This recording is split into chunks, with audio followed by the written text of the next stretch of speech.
because there's always more than one option to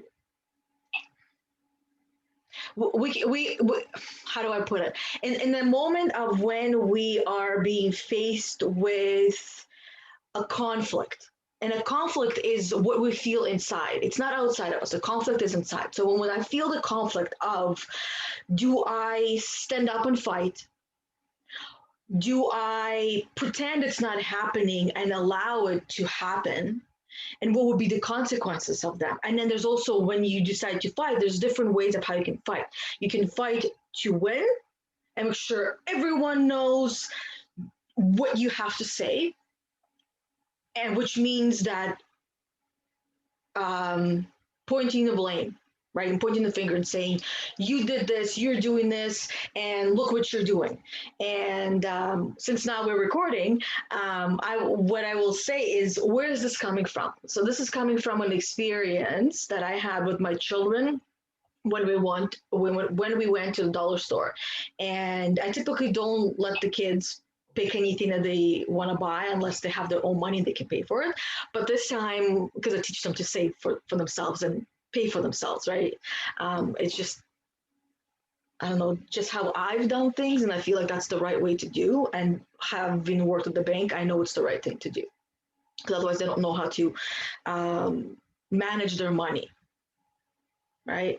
So my son picked a whole bunch of toys. He spent like 20 minutes picking. When I say a whole bunch, I say like 3 toys, but to him, he took like 20 minutes picking them. And what ended up happening is, when going to the cash register, one of the workers there saw these toys and said that we can't buy some of these things in the shopping cart because they are in a restricted area. Now, what does that mean? Restricted area means that more than half of the store was covered with these strings and this piece of paper saying that this is not considered to be an essential item, thus you cannot buy it, you cannot have it. So now I have 2 of my kids standing beside me and this lady going through the shopping cart. Okay, well, first of all, COVID is spread through hands as well. We touched all that stuff, now she touched all of that stuff, but let's just leave that out of the story, even though it's part of the story. She's going through, taking things out. Now, I had a couple of options of how I can respond, right? Like I said, ignore and say, it's okay, right? It's okay, go ahead, right? I could speak up and say, because I felt that conflict inside, and the conflict was with myself. What do I do? Because this does not feel right. If I stand there and do nothing and say nothing, it also does not feel right, because that's how I lived most of my life and it did not get me anywhere. Now, the other 2 options is then stand up and fight. Stand up and fight by blaming this individual, or blaming of what's happening and the actual, I guess, reason behind what's happening between me and this individual, right? It's not personal between me and her. So I'm not going to attack her. She's simply just doing her job.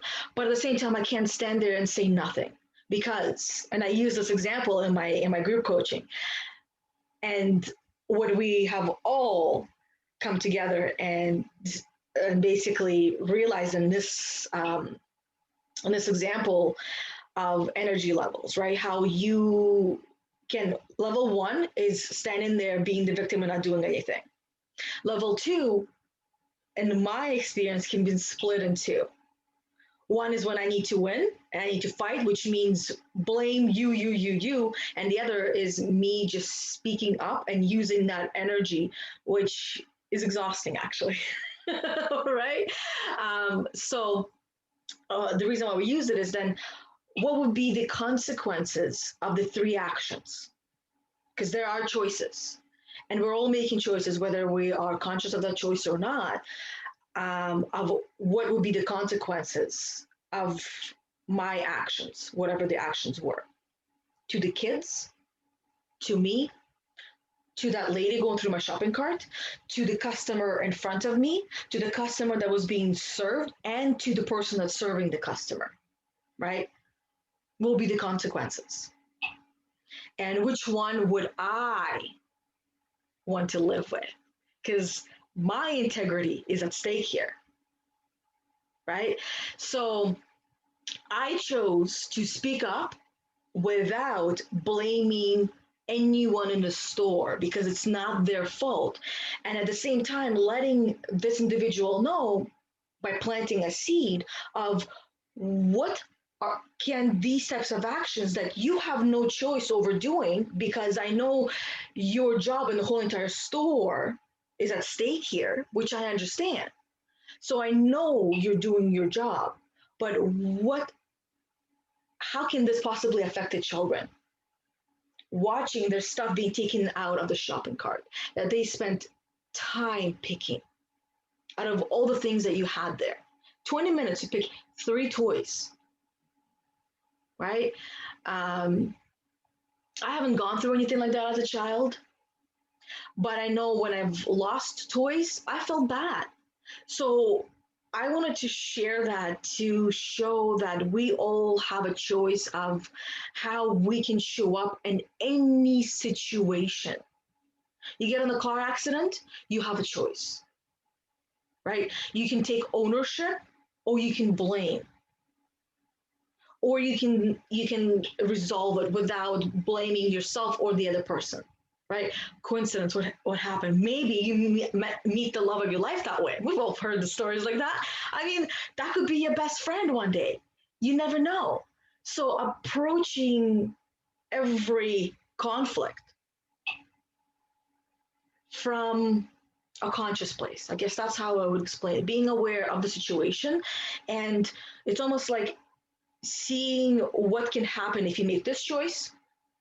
We've all heard of like stories and movies and stuff like that where you make this choice, you live this life. You make this choice, you live this life. You make this choice, you live this life.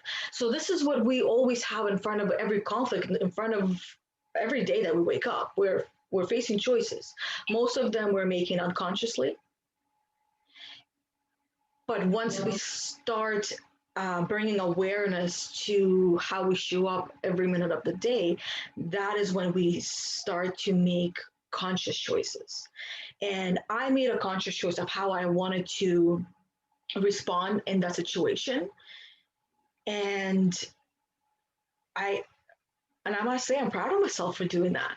Because the old me, like I said, would have just stood there, pardon my language, but hopefully the kids are not listening, but taking it off the ass, basically.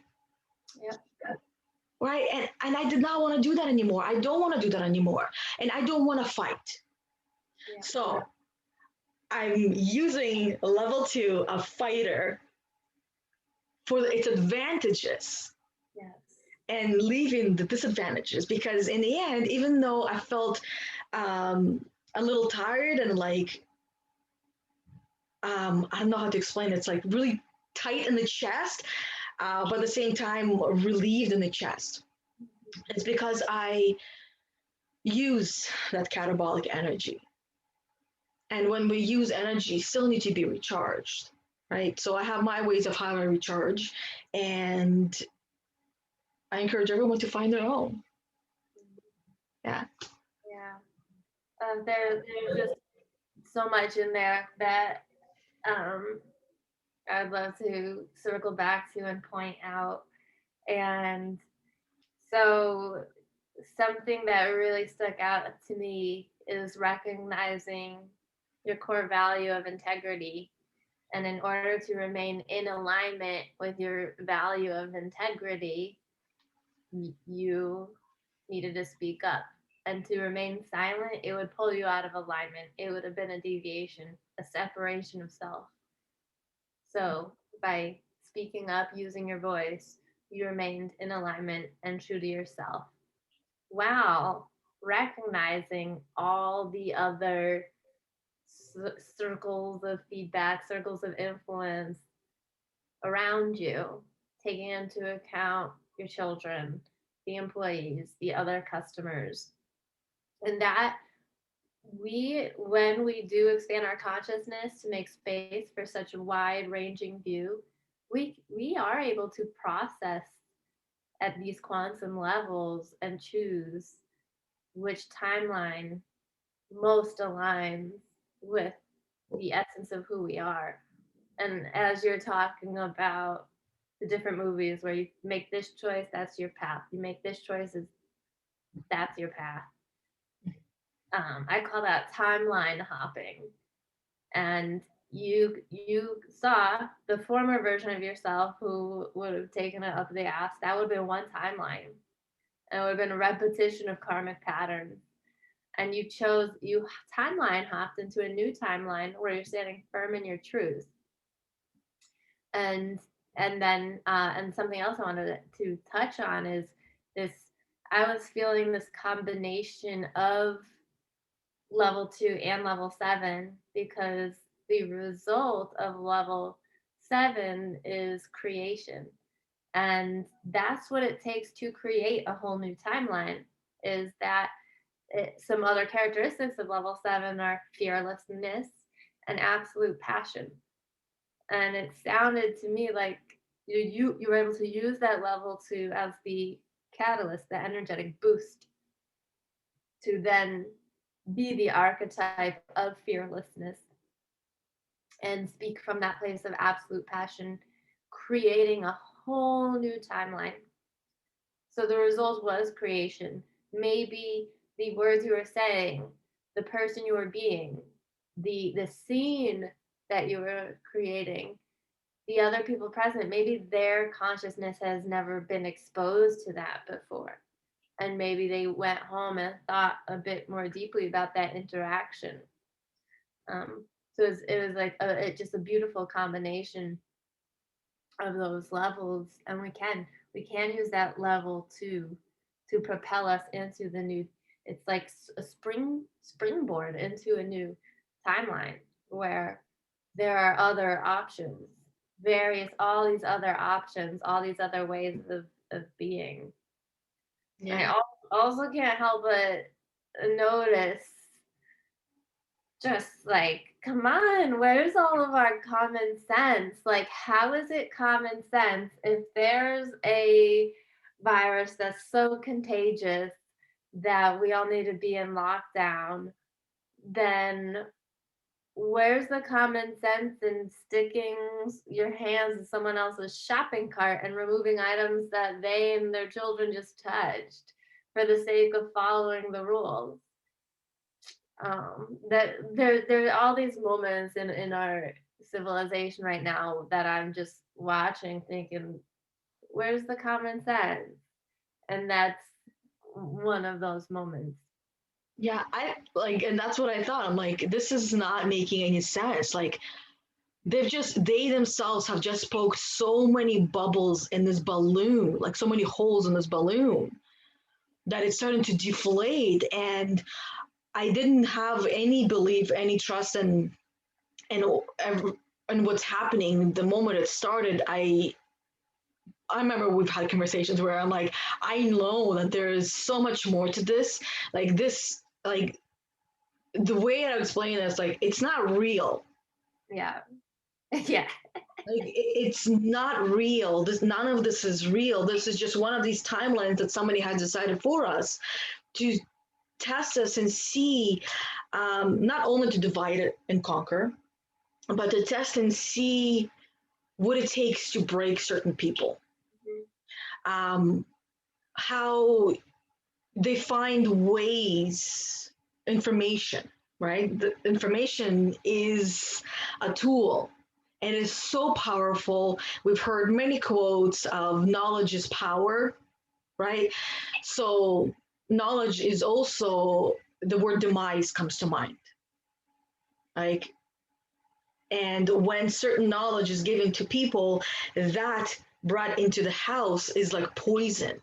And I see and I hear a lot of families that had nothing but love for each other being pulled apart because the information that was given to them via their favorite social platform, right?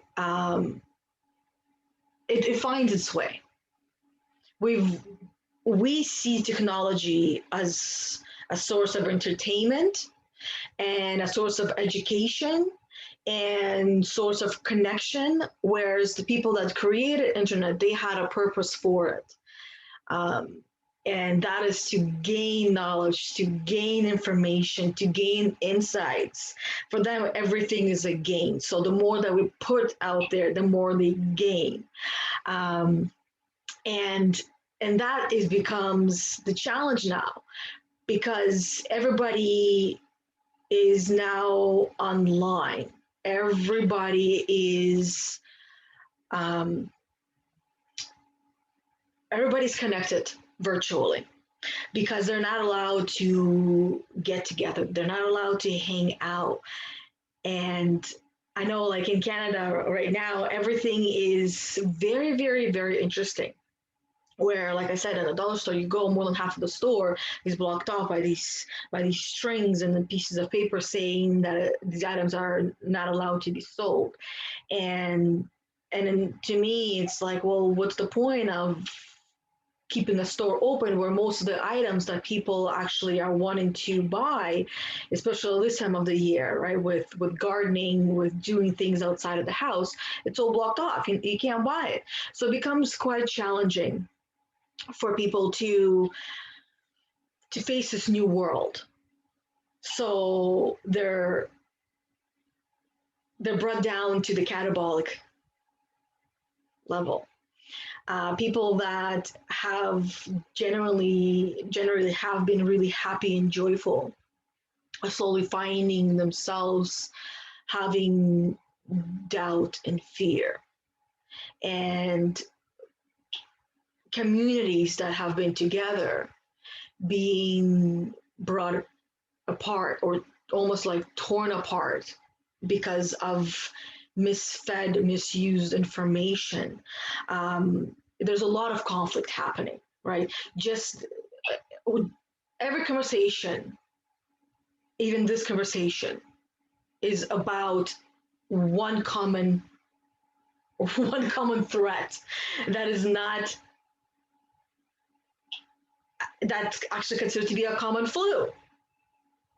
I don't want to even say the name because I don't want to breathe life into it. It just reminds me of like when someone back in the not even back in the day, but even now, when let's say there's they catch a murder, right, and someone who's been killing people, and to them, when they hear their name on the news being said, when they see it in the newspaper and they see it everywhere, to them they're like, see, I'm known, I've made history. They love that. It gives them power. And I feel like it's the same thing here, giving power to a murder in a way. Mm-hmm. Yeah. Something something that was coming up for me as we were speaking is one of my core values of transparency. And because of the work we've done on ourselves, when we work with a coach, um, and and when I say coach, I mean a coach in the way that we've learned. I don't mean a mentor or a consultant. And I'm making this distinction because mentors and consultants are basically saying, this is what worked for me, do this. Whereas coaches, we help dig and determine what works for each individual, honoring that each individual soul came here with their own unique soul agenda, own unique purpose, own unique set of patterns and karmas and codes. And so, as coaches, it's our job to help organize and untangle all those codes. So, through this kind of work, we've had this experience, and our clients have had this experience of getting to know ourselves so well, getting to know our intuition so well that any outside pressure or influence that tries to tell us who we are or who we are not doesn't really have a chance of succeeding. And so this core value of transparency became clear to me back when I was working in my corporate position, and it was there was a lot of coercion going on um, in the workplace in general, and I could just feel it, and I could also see through it, see directly through it. It was just a bunch of smoke and mirrors, and it felt so inefficient. And efficiency is another core value of mine. So the smoke and mirrors to me feel like, I don't want to say a waste of time because there is value in it, but I do feel like I spend a lot of time waiting for smoke and mirrors to clear so that I can connect with people again on a real level. And so this all on a micro level. And I like bringing up our micro experiences, our individual experiences, because they mirror the macro and the external experiences.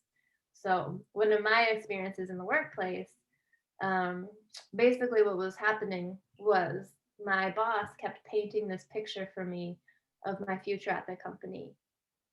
And I was there for 7 years. And for 7 years, I kept hearing this picture. And maybe sometimes little nuggets from that picture would be dropped along my path, and I would gobble them up with gratitude, and it would fuel me enough to be like, okay, I'll give it another year, and then another year, and another year. But the overall picture really wasn't coming into fruition, and I finally addressed it. And one day it was when I was already on my way out, and I was having coffee. My boss and I went out for coffee, and I told him, I was like, I don't think you were necessarily lying to me about my future here. I think that you felt like you were under duress to keep me. And he interrupted me and he was like, I was under duress. And I was like, no, you weren't. I was like, you could have been transparent all along and trusted me to make my own decisions with with the real information instead of painting an illusion. And he kind of understood that, and kind of nodded and was like, yeah, you're right. And that's what I think is what we're missing as a collective. Like, give us all the information and trust us to make our own decisions instead of keeping us confused in this cloud of illusion. Like, where is the transparency? If if the information being delivered, if there was transparency, there wouldn't be a need to censor so many people.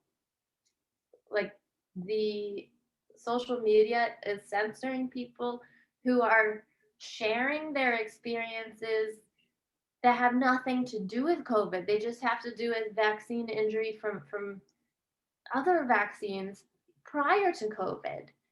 So why are they being censored? Why is a hashtag like hashtag natural immunity, why is that being blocked? Because they don't want us to know that we have that natural immunity with us. We have the power within us to do that. It just the one needs to believe it themselves. And if you remove that, you don't plant that seed of possibility that it's possible for a human being to essentially cure themselves of what they do not want. That's not the seed that they really want to plant, because that's hope. They're busy planting the seeds of doubt. Mm-hmm. That has a lot more value because it brings more money to them. Mm-hmm. And the information is not being told to us because they don't trust children with information. They don't trust that children can make conscious choices, that they don't know anything. Right? That's what I feel like is the reason why. Like, how long did it take for them to come out and say, yeah, aliens are real, guys? took a while. Yeah, but somebody had to fight for that freedom of information.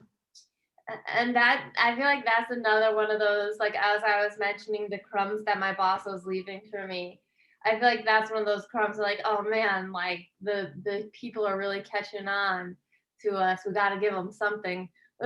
Give them aliens. Um, like give them something. And that's another, like, so going back to the natural immunity hashtag being blocked, it feel I I have been able to heal myself so much from the information that herbalists and other types of healers are sharing on social media, and it's just been so incredible to heal through natural medicines, through Mother Earth. um, I learned how to make dandelion root tea, things like that. And now to have this hashtag blocked, this I don't understand why this isn't raising alarm in in our fellow humans, like the humans who love us and recognize how much healing we have done. Like it's undeniable for some of us that at some point we've made a shift, began rejecting the mainstream agenda, began rejecting pharma, and because of that we have healed significantly. That's self-evident to the people who know us. So when we're pointing out things like, look, this hashtag where I get so much of my information that has helped me the past 8 years or so, or however long we've been on these healing journeys, our respective healing journeys, this has been blocked. How does that not raise alarm? How can people actually think, well, it's for the greater good? How can it be for the greater good to cut off our access to healing information? To me, it feels like a continuation of the witch hunt from 5,000 years ago because it is the same kind of information, this intuitive information that we're sharing.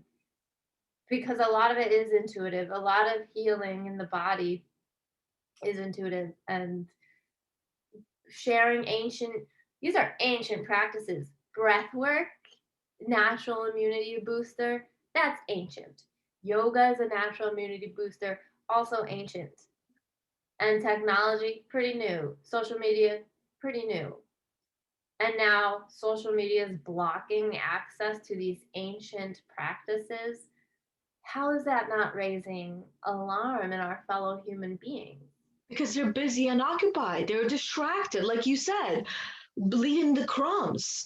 To me, the way I also saw it, I like humor. So it's like a golden retriever on a trail and listening and following the trail. All of a sudden, squirrel! And it runs off the other direction, right? And then it forgets that there was this trail. And then when it remembers, it goes back. It's not so fresh anymore. And it's a lot harder to follow that trail. We're being distracted by different things, different topics. I mean, like we were talking earlier, the turmoil that so many are facing in their relationships. That is a huge distraction. And then one of the previous episodes, we were talking about um, fear and adrenaline and anxiety and how it clouds the mind. Yep. And this is what so many people like. How can one make a conscious choice and a conscious decision? How can one even follow the trail, right? And follow the breadcrumb trail that has been left because people have been planting seeds. And the way that you would follow the trail is to sit down and listen to them and then explore and learn for yourself. Don't trust what is being given to you on a silver platter, Mhm. Yep. even on a wooden platter or a gold platter. The platter itself could be a distraction, right? So at the end of the day, all I want for everyone to do is question things. Don't believe it to be true. And especially if something that has been passed down generation after generation, question it even more so, because the message could have been corrupted over the years to benefit the person that was carrying the message. Yep. And if that weren't the case, then humanity would be much further along as a civilization as a whole. We would have, if any of this worked, if any of these binary options, like in America, left versus right, if any of this worked, right, wrong, good, bad, I'm right, you're wrong. If that worked, our civilization would be a bit more advanced by now. We would have Someone would have come up with solutions to end some of these oppressive systems by now. But they're just like, as you said, they're distractions. Like at level one, for example, going back to the levels of energy, when we are in level one, and it's, I think of each level as its own vortex. So when we're contracted high in that level one vortex, it feels like we have no options. We are overwhelmed, we're fearful, we feel helpless. These are all traits of level one. That's it. It's just level one energy. There's nothing that unique or complicated, just level one energy. And so when we're there and some powerful forces are like, here, this is an option. So like, for example, I saw a hockey player on social media. I saw his press conference, and he was speaking out about the conditions that they're still in, um, because they've all been his hockey team. The hockey teams have been vaccinated. So he was speaking out. He was like, "So why are we still living like we're in prisons?" He's like, "This feels like prison." So they're keeping them, and that it's like being kept in the Roman Colosseum. They're keeping their gladiators locked up, and so that they could perform for the masses, keep the masses pacified through their performance and their games. And it's the bread and circus act. So then they've all been vaccinated because that was the only option to gain their freedom. So if that looks like the only option, and we're in this level one place, then of course we're gonna take it. And then this hockey player is speaking out because clearly it didn't achieve those desired results of freedom. They do not have their freedom. They are still being held like gladiators in ancient Roman times. And so that's something that we need to think about as a whole and work through. What are the other options? Because this isn't working. They the pattern is a pretty evident pattern. Stay in lockdown until the vaccine's ready. When the vaccine's ready, then you can come out of lockdown. And that has been over the course of a year, that's been conditioned and normalized, because first it was 2 weeks to flatten the curve, so on, until it's basically looking like we have no idea how long this is all going to last until we all conform to the agenda. And that should also just make us feel something's up. Like everybody's intuition should feel like, why am I pressuring people to conform? When If there are people, like, if we look around, we recognize our friends who have really strong intuition, how can we really be pressuring them to conform when the people who are not conforming, we're just simply offering information. So, and I do hold myself accountable. I did share earlier that in a moment of where I wasn't coming from my highest self, and in that moment, the way I shared information was not kind. It was through this lens of guilt and shame. I said to someone, to my mom, I said to her, do you do any research before you push this on people? And so I hold myself accountable for the way I delivered that message. It could have been so much nicer and kinder. I could have asked something more along the lines of, and with the tone of, so just out of curiosity, what kind of research have you done about this?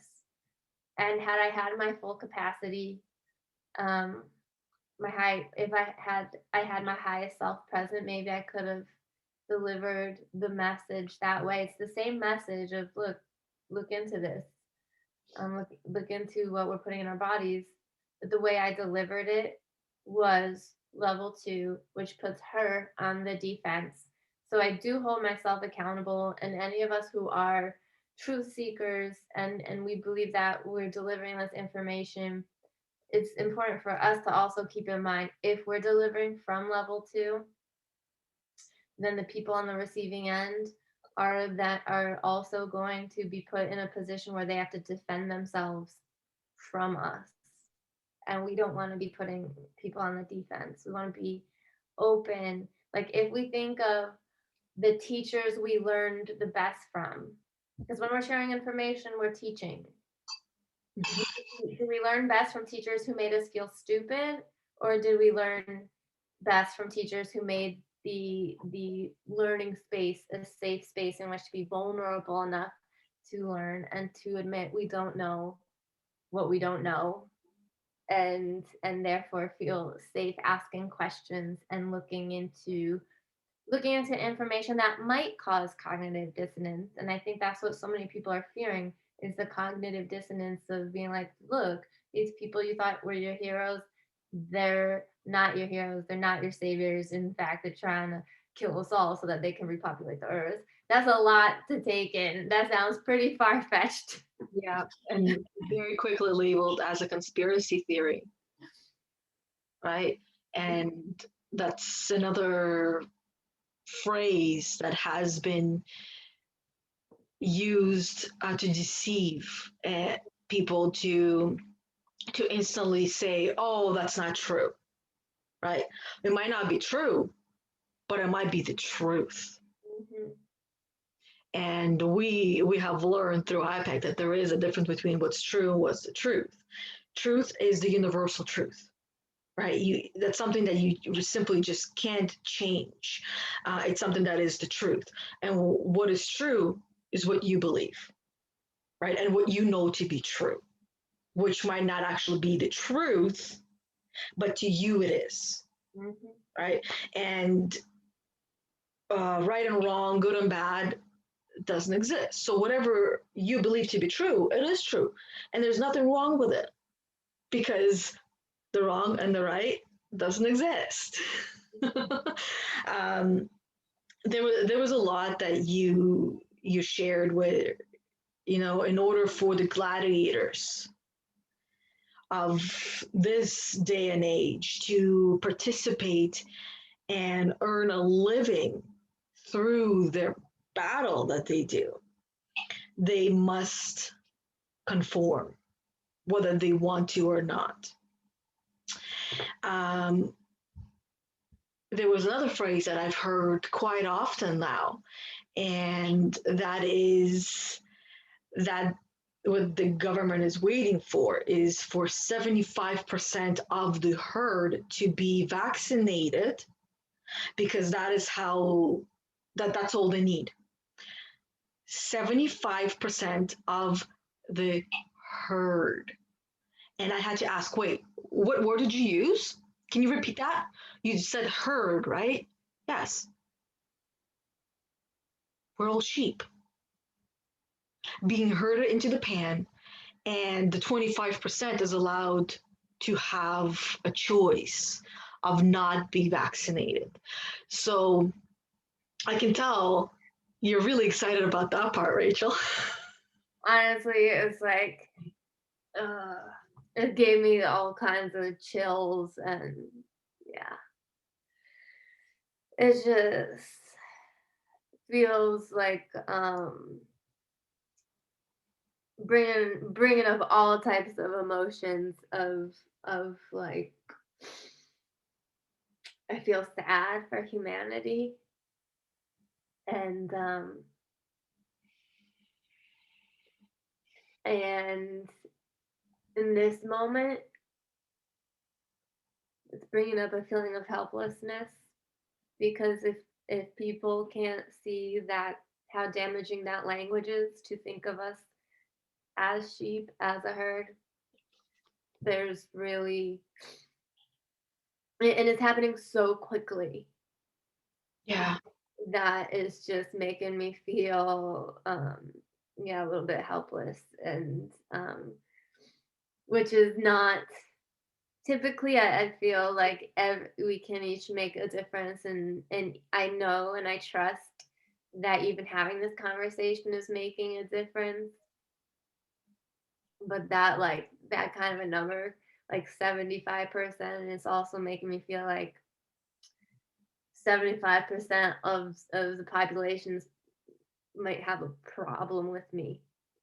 You know, like they might have a problem with the 25% who say no, and that kind of scared that brings up fear. And I know how to transmute from fear to love and from helplessness into inspiration internally. There's just initially yeah, initially when these emotions come up, it's just really strong. And it's just it also just seems so obvious. And I know that when we're inside the bottle, we can't see the label. So 75% is in the bottle, and there's 25% of us outside of the bottle, being like, it's freedom over here, and we can help you heal. We can help you boost your immune system so you don't have to fear so much to the point of thinking that injecting toxins into your body is the only option. There's so many other options. And at the same time, I have a lot of compassion because I know how much work it took for me to get to this point of of trusting my work with my immune system and seeing the results. Like I can trust myself so much because I've never had the flu shot. I've gotten myself off of pretty much every pharma medication, still using my inhaler sometimes. But I had over the years a lot of pharmaceuticals in my body, Yeah. and most of them were addictive. And even my inhaler is addictive. I'm addicted to it. Um, and because it's breath, and breath, when getting those deep breaths actually can be addictive. So going about it this pharmaceutical way, I can see the addiction, and so. But I have had the experience of getting myself off of pharmaceuticals and seeing the results that I'm healthier now than I've ever been, and that took a lot of work and a lot of experience, and not the majority of humanity has not had that experience, so they might not have developed that trust with their intuition and their bodies that I have, and it takes a lot of work to get there. And so I do have this compassion, and also as we were talking about the gladiators, so many people's livelihoods, their employment is wrapped up in this agenda. Like people are incentivized if they get their injections, they get more pay, they get a bonus, and and so on. So there's so many incentives now. Question that. Like, how can you not question why are you paying me to take something that I'm supposed to be lining up for that supposedly saves my life? Like, Yeah. to me, okay, first of all, when I say common sense, I understand that common sense is learned, it is not given, and we're not born with it. We all have different common sense. But to me, that's common sense because that's something that I've learned over the years. you pay attention, right? Maybe it's all part of it is also working at the bank. You pay attention to who's in front of you or depositing and the purpose of everything, right? So kind of like connecting the dots. So in this case, I hear corrupt. Like you pay off a cop to get away with something. You're being paid off to get away with something. And they've already come out and said that it hasn't been tested. So how are you testing it? Oh, we're testing it on you guys Yep. to make sure it works. And if it doesn't, well, in Canada, you can't sue because health care is free. Okay. What do That's one. That's and there's no liability anyways for and that as I mean, I was about to say as a lawyer, but it doesn't even you don't even have to be a lawyer. Anyone intuition, anyone's red flag should come up when we realize that there's no liability for for these current experimental injections. That should be a red flag. And my common sense wonders why where everyone else's common sense is with that because I mean and every lawyer like every I would think every lawyer after having gone through law school and learning about liability, I would think that every single person who went through law school would be like, oh no, this nope, we can't give them that kind of power. That's absolute power, and absolute power corrupts absolutely. And that's what that like pharma's completely corrupted. This is that's giving them absolute power. It's right there. And that's absolutely corruption. It is like paying off a cop. And it's also common sense.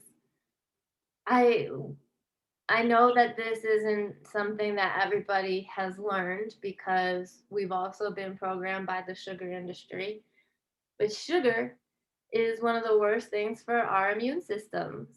Yep. Sugar increases inflammation, and it I forget exactly how long it takes our immune systems to recover from eating just like a spoonful of sugar, but it takes some time. And so when we see that Krispy Kreme, just sugar loaded foods, is giving out free donuts to people who get their jab, why isn't our common sense going red flag? What does this really have to do with health? If Wow. it if it really was about health, then why wouldn't we be learning the harms of sugar? It's that simple.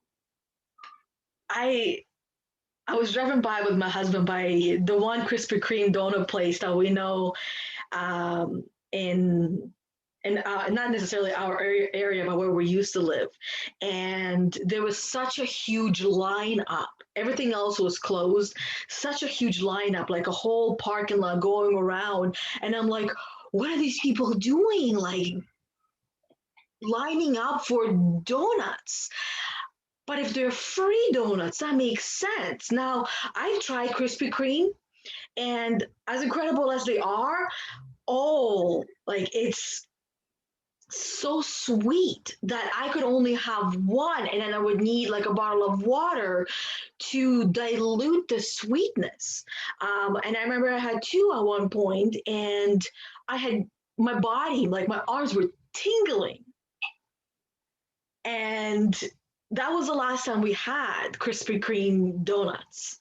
Um, and I know sugar is harmful. I haven't heard that it takes a certain amount of time to get the sugar out of the system, but it would make sense because one of the other things that I've learned is that if you have eaten a piece of cake, that piece of cake can technically still be in your system a month after or like a couple of weeks after. And just because you ate it today does not mean that tomorrow you're going to go to the bathroom and it's all going to be gone. It's still going to be left in your system. So what is cake made out of? Mm-hmm. Sugar. And the diet that most kids have nowadays contains a lot of sugar, and there's a huge increase in children being being labeled, being branded, being told that they have ADHD, which is actually one of the effects of too much sugar. Once we took sugar out of our son's diet, his behavior improved, his attention span improved, um, everything seemed to have improved. But sugar is basically in everything. Mm-hmm. Yep. So I just looked it up, and anyone can look this up if you just look up roles of sugars and human. I don't know how to pronounce these words. Neutrophilic phagocytosis. Um, but basically, 1 teaspoon of sugar can suppress the immune system up to 5 hours. Just 1 teaspoon. I remember drinking Gatorade and seeing that there were 23, 48 grams of sugar in my Gatorade. And I was actually young when I noticed that. And I was like, holy crap, that's like eating a bag of Skittles. And I'm just like sucking these things down.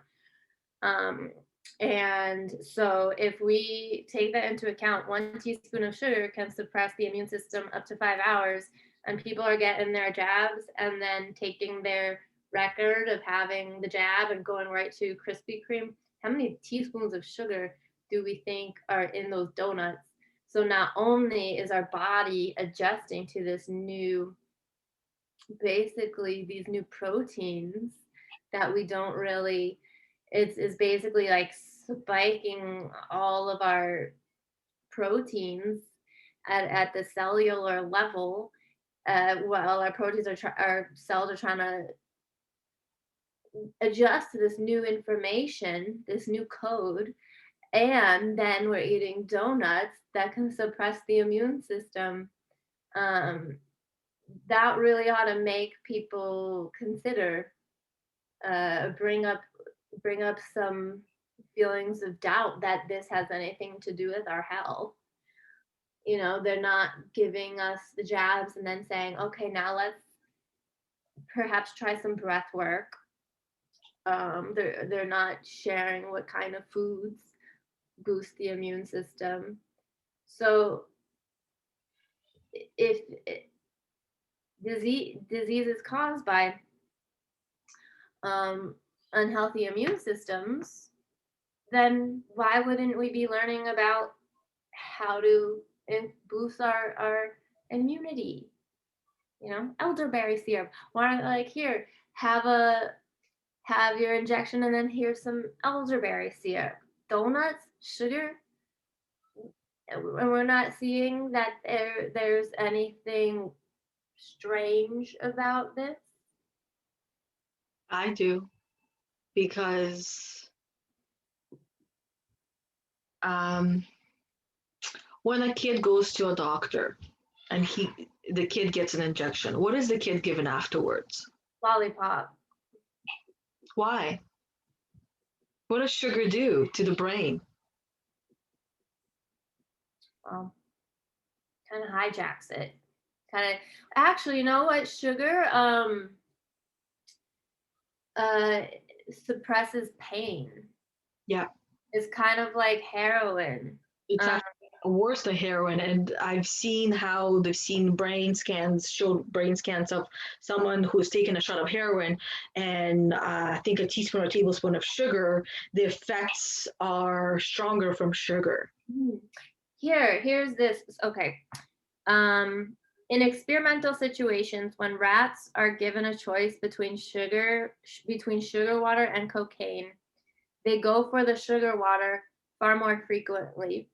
It has been estimated that sugar is 8 times more addictive than heroin or other opiates. When rats are fed sugar, they can hold their paws on hot surfaces much longer. You might say that sugar is the opiate of the masses. Yeah. So, That, I think that pretty much answers quite a few questions as to why the free donuts. Hmm. after you get a shot. And why, uh, yeah, free donuts. Meanwhile, nobody cares about, like, the government doesn't care about the heroin epidemic or the opioid epidemic, or else it would have been handled.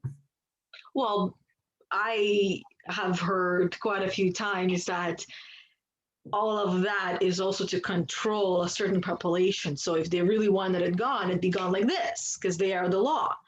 Not above the law, but they are the law. I don't know if that makes sense, but it does make sense, you know. It's And if you want law. to, They are above the law. There's something called the Nuremberg Code. Anyone remembers that, uh, is a result of Nazi Germany. Now we have the Nuremberg Code, and if anybody reads it, you can see that we are in total violation of it right now. So it is above the law. We're not even adhering to these codes that were written to protect us yeah, from. one of the I'm not sure who he was. This video was shared with me. It was a spokesperson from Quebec, Ontario, saying that what is happening right now is unconventional, that it's not, it's like goes against the human rights, um, and it needs to be stopped. Mhm. And then, I mean, in UK, they from you know they're treating everything as the common cold, as it should be. It's all of a sudden the cold and the flu has disappeared entirely, and now it's just COVID or you're healthy. Mhm. Um, it's it's uncomfortable. It's Mhm. uncomfortable to be living in such times, and it's uncomfortable talking about things, which Yeah, direction we're talking in. it is uncomfortable. And I think that's why it makes it so difficult human to human, because what the types of topics that we to us we keep saying it's common sense, it's common sense. When we offer that to people who are still in the bottle and can't see the label, and we're looking at the label going, if I'm outside of the bottle looking at the label, I'm going, oh yeah, violation of the Nuremberg Code. To the people in the bottle, that's going to be a real a point of cognitive dissonance for them, which is going to create the stress hormones adrenaline and cortisol. And when we experience adrenaline and cortisol, it's either fight or flight. So I would be the enemy. I would be the person that their ego would have to defend against, because in order to dissolve that the exterior of that bottle so that they could see the label as well, they would have to internally already experience ego death. um, and I just pulled up the 10 points of the Nuremberg Code, and number one is the voluntary consent of the human subject is absolutely essential. Number two, the experiment should be such as to yield fruitful results for the good of society, unprocurable by other methods or means of study, and not random and unnecessary in nature. It's already shown to be, um, like, if people have antibodies, they should not be getting the vaccine. And the experiment should be so designed and based on the results of animal experimentation and a knowledge of the natural history of the disease or other problem under study that the anticipated results will justify the performance of the experiment. There haven't been successful results from animal study. How many have they even done? I just, it almost sounds like it went straight to human trials. Let's just test it on the actual source without testing it on the animals, which I personally don't necessarily agree with. Number four. Number four. The experiment should be so conducted as to avoid all unnecessary physical and mental suffering and injury. No experiment should be conducted where there is an a priori reason to believe that death or disabling injury will occur, except perhaps in those experiments where the experimental physicians also serve as subjects. Number 6, the degree of risk to be taken should never exceed that determined by the humanitarian importance of the problem to be solved by the experiment. 7, proper preparations should be made and adequate facilities provided to protect the experimental subject against even remote possibilities of injury, disability, or death. Number 8, the experiment should be conducted only by scientifically qualified persons. The highest degree of skill and care should be required through all stages of the experiment of those who conduct or engage in the experiment. So seeing roadside, like, here's your jab, that's not really taking number 8 into account. Well, we have on the grocery store sign, get your vaccine inside. Highest level of care and skill, the grocery store. Grocery store, yes. Yes, the best.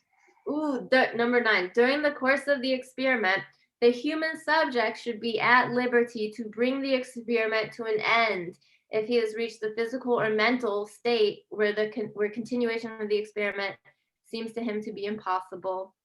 And number 10. During the course of the experiment, the scientist in charge must be prepared to terminate the experiment at any stage if he has probable cause to believe in the exercise of the good faith, superior skill, and careful judgment required of him that a continuation of the experiment is likely to result in injury, disability, or death to the experimental subject. Okay, so in other words, if a person shows a lot of signs that there are no condition to continue living, the person that jabbed them, since they're supposed to be watching this person from the beginning to the end, can also take their life. Mm-hmm. I mean, I've seen videos of people filming in line to get the jab, filming the other people experiments, because this is like, we've got to have this collective agreement. I think the first step is, can we come to a collective understanding that this is an experiment? These are experimental injections. I think that could be the first step. And then when we admit that and come into agreement, then we can start applying these 10 points of the Nuremberg Code and see what is actually happening. Maybe the media isn't presenting it. I don't know. I don't watch the news. I receive my information through sources I trust more than the mainstream media, who's owned by Disney. And so if so one of the videos I watched was people were filming, they're in line, and they were filming someone who was getting the injection, and the person passed out. And then you could like see them trying to like resuscitate. Then you could hear the person who gave him the jab saying, I think he's having a seizure. And that's not unique to that one person. This is happening at a massive scale. People are having these adverse reactions. So according to the Nuremberg Code, this should be paused completely. This experiment should be paused until they work through the kinks and then try the experiment again. You don't keep going with the same experiment until once you see that it's failing that individual that trusted you with their life, and now they're fighting for their life. And there are many people who are fighting for their life. One of the reactions is blood clotting. Oh man, and I'm telling you, like so when I was 22, 23 years old, I was told that I needed to get the Gardasil shot to protect against HPV. And I was told condoms aren't effective against it. Every woman now has to get the Gardasil shot. And I didn't question it. I was like, oh, they're like, if you don't get it, you increase your risk of cervical cancer. I was like, oh no.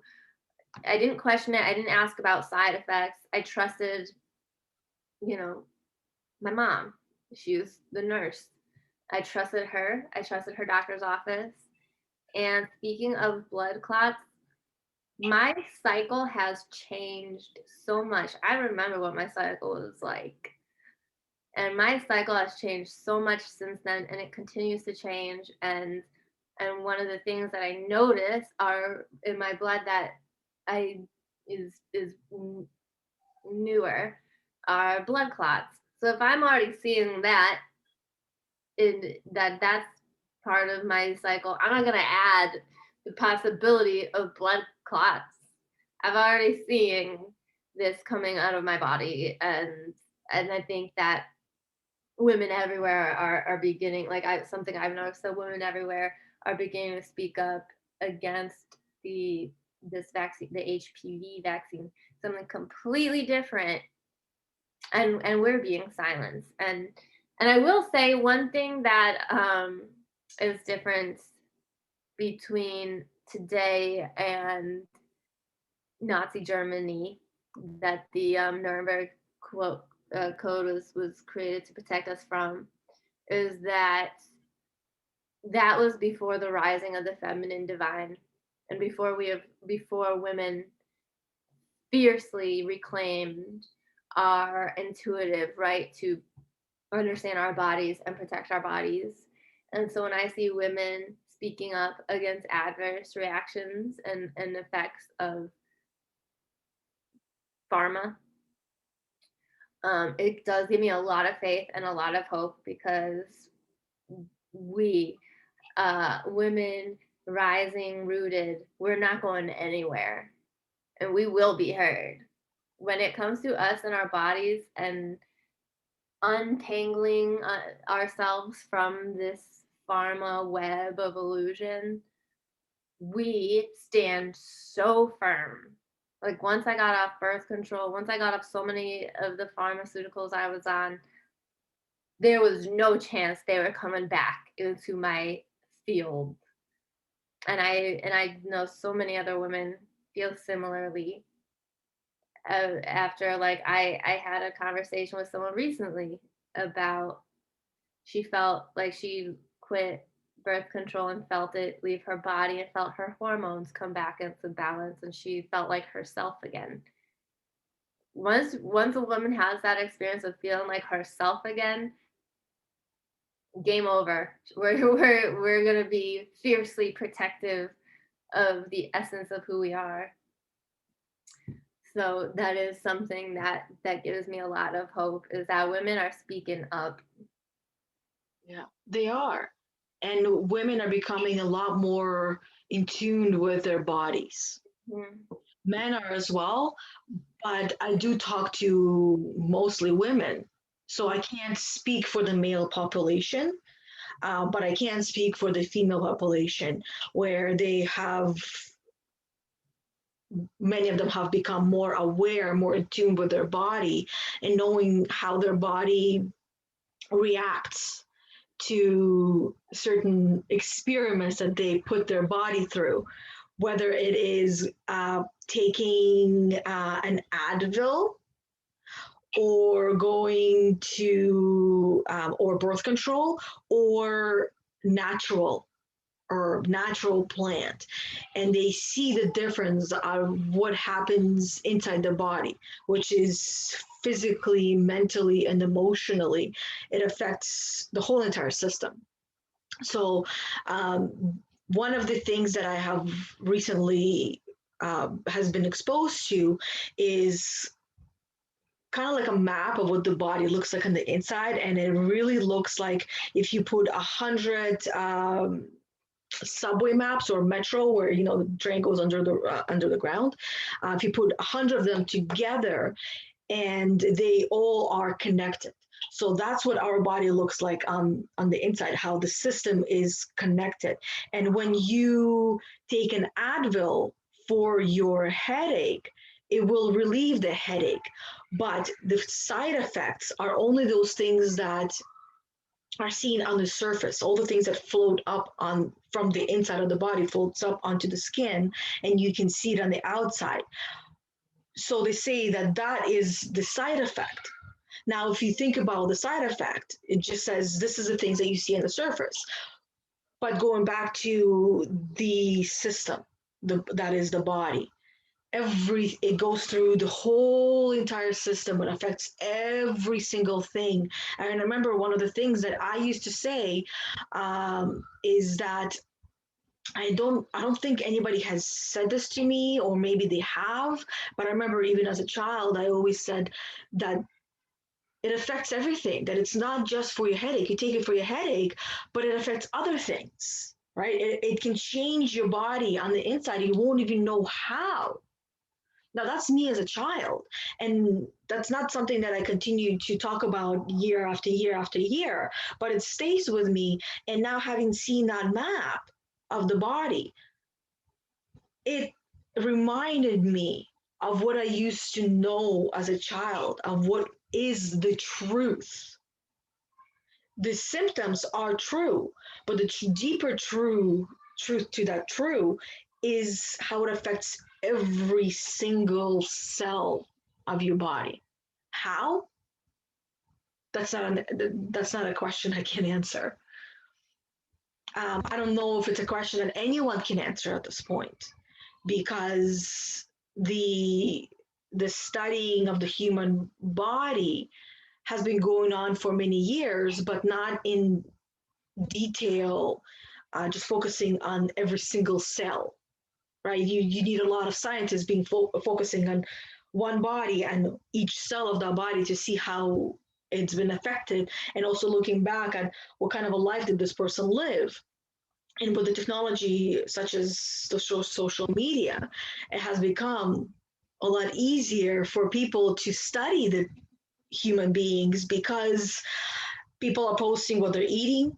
People are posting about their interests, their likes. They're doing searches of the things that they're going through themselves. All of that information is being collected, being stored. So it will eventually come to a point where a lot more will be known of the body, but that's a different experiment that all of us are going through without conscious awareness. When we sign that, you get on your phone, you agree to things on there. Who reads all that whole entire contract? There's a lot of stuff in there. You've already agreed to your consent of your information being sold and given to everyone that needs it, that will pay for it.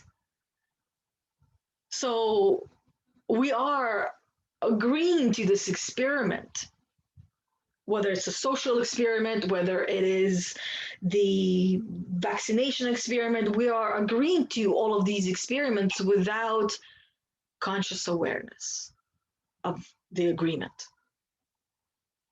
Yeah. Yes, thank you for you just painted a picture of the macro that reminded me of why I'm so passionate about this kind of work, specifically the work you and I do as energy leadership coaches, because what we do is help people to take a sacred pause and consciously choose how to respond before reacting, like internally when presented with certain stimulus, whether certain stimuli, whether stressful or not, um, we have reactions. And the current temperature, current climate of the stimuli out in the world, there's a lot of stress coming at us, and we react. We tend to react impulsively. And the way that social media is Well, screens are two-dimensional. It's 2D. I'm not looking at a 3D image of Yana. You're a two-dimensional image right now. Mhm. And that's kind of, that's limiting in itself. And so when we're on social media, when we're posting on Facebook, people have, or Instagram, people have the opportunity to comment on whatever we post. And sometimes their comments, if they disagree with us, we might feel a rush of adrenaline, which is understandable. And if they agree with us, we might feel a hit of dopamine, also understandable. And so, data farmers, data miners can pretty much predict our behavior based on, and therefore control it based on our impulses. So whoever's paying, like, this is what happened with Cambridge Analytica and why they got in trouble. Um, Whoever paid them enough to collect our data, harvest our data, and then harness it for control, to control our behavior, which is very easy. We're very easy to control when we're impulsive. Mhm.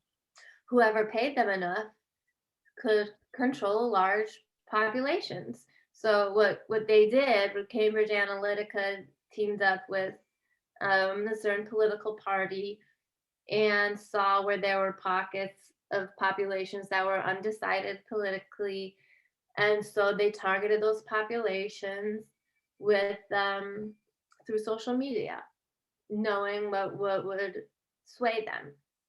And and so we've also have to have compassion for one another when we think about how easily it is to sway us in one direction or another based on our impulses that are being collected and controlled. So that brings me back to why I'm so passionate about this kind of work, because when we are not impulsive, when we resist the urge to react impulsively to what's presented on our two-dimensional screens, and we take a sacred pause, breathe, and then ask our highest self to join us in how we communicate and express, we can outsmart the data miners. They do not have, they're not prepared for a conscious population who's thinking, oh, how can I, oh, you disagreed with me, oh, I feel adrenaline for a moment, now I'm calm and I have compassion. How can we connect through, how can we find what we agree upon? How can we see, okay, this person's disagreeing with me, but I can see that they value safety and safety of their family. I value safety and safety of my family as well. So it might, if we are able to take that sacred pause, recognize what we value as human beings and connect through that and say, I see where you're coming from. You must value safety. I do too. How can we both feel safe when we disagree on this topic? The people controlling the mining the data, harvesting it, harnessing it, and controlling our behaviors based on it, they can't predict what we're going to do if we can expand beyond our impulses and reactivity. And that's really exciting to me. It's fun. It's like, you know, we can outsmart the robot because we have heart, and the robot doesn't really know what to do with heart. No, because they don't have one. And what you've explained is awareness. And that's what we love the work that we do. That's why we love the work that we do, because not only have we both grown to a place where we are consciously aware of most of our actions.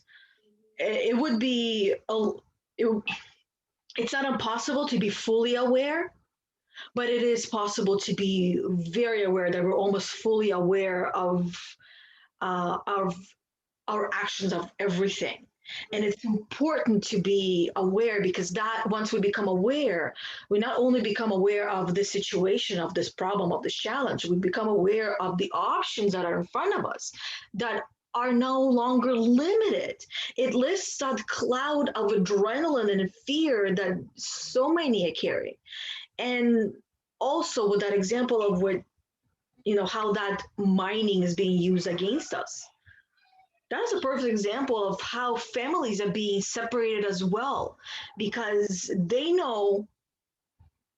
predict you, they know when you're going to be on that device, they know what to put in front of you so you see it, and you're not aware of it, that you're being fed poison. You're just like that rat that is being offered sugar or cocaine, the two options. Yep. What you choose is up to you. You don't have to choose either one.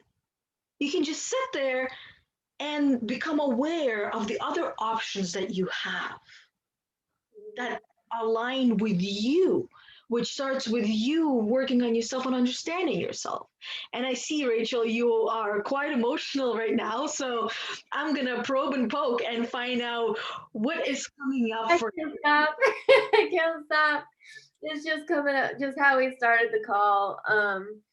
So before we started recording, I was sharing with Yana, like I was crying just before coming on. Um, it's just who I am. My emotions just come out. It's just very, yeah. Um, and what's coming up now is just like going back to issues like division and reacting. Like I'm someone who practices awareness, high levels of awareness. I practice the sacred pause. I practice breathing so that I can choose to respond from a place of love. And the reason I was crying when this at the beginning of our call today is because I didn't last night, because I reacted last night.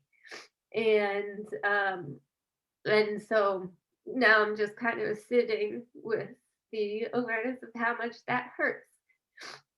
It hurts the other person. It hurts me when I know that I projected at someone else. And I think that's what, as you're talking about, the separation within our own families because of we're on our devices and holding like, I might as well, the reaction I had last night, I might as well have been holding up my phone going, look, you idiot, like that's kind of course I didn't say it like that and I never would, but basically it's the same kind of attitude, the I'm right, you're wrong. Like you should be ashamed that you don't know all this. I'm so smart, you're so stupid. Basically, like, yeah, of course I didn't say anything that harsh, but the way that I was like, what I said was, don't you research? Um, and I'm kind of exaggerating now the way I said it, but it was like, it was from a place of division within my own family. And in a moment of not practicing what I preach. And that results in division from within. Because now today I'm sitting with it, like, how can I speak to someone I love that way?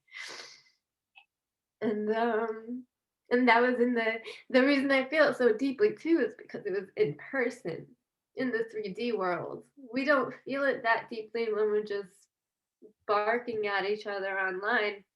I think we need to. I think we need to feel a little bit more deeply and actually feel like after we say comments to each other in threads on posts, I think we need to actually sit and feel it and feel our way through like what's our intention.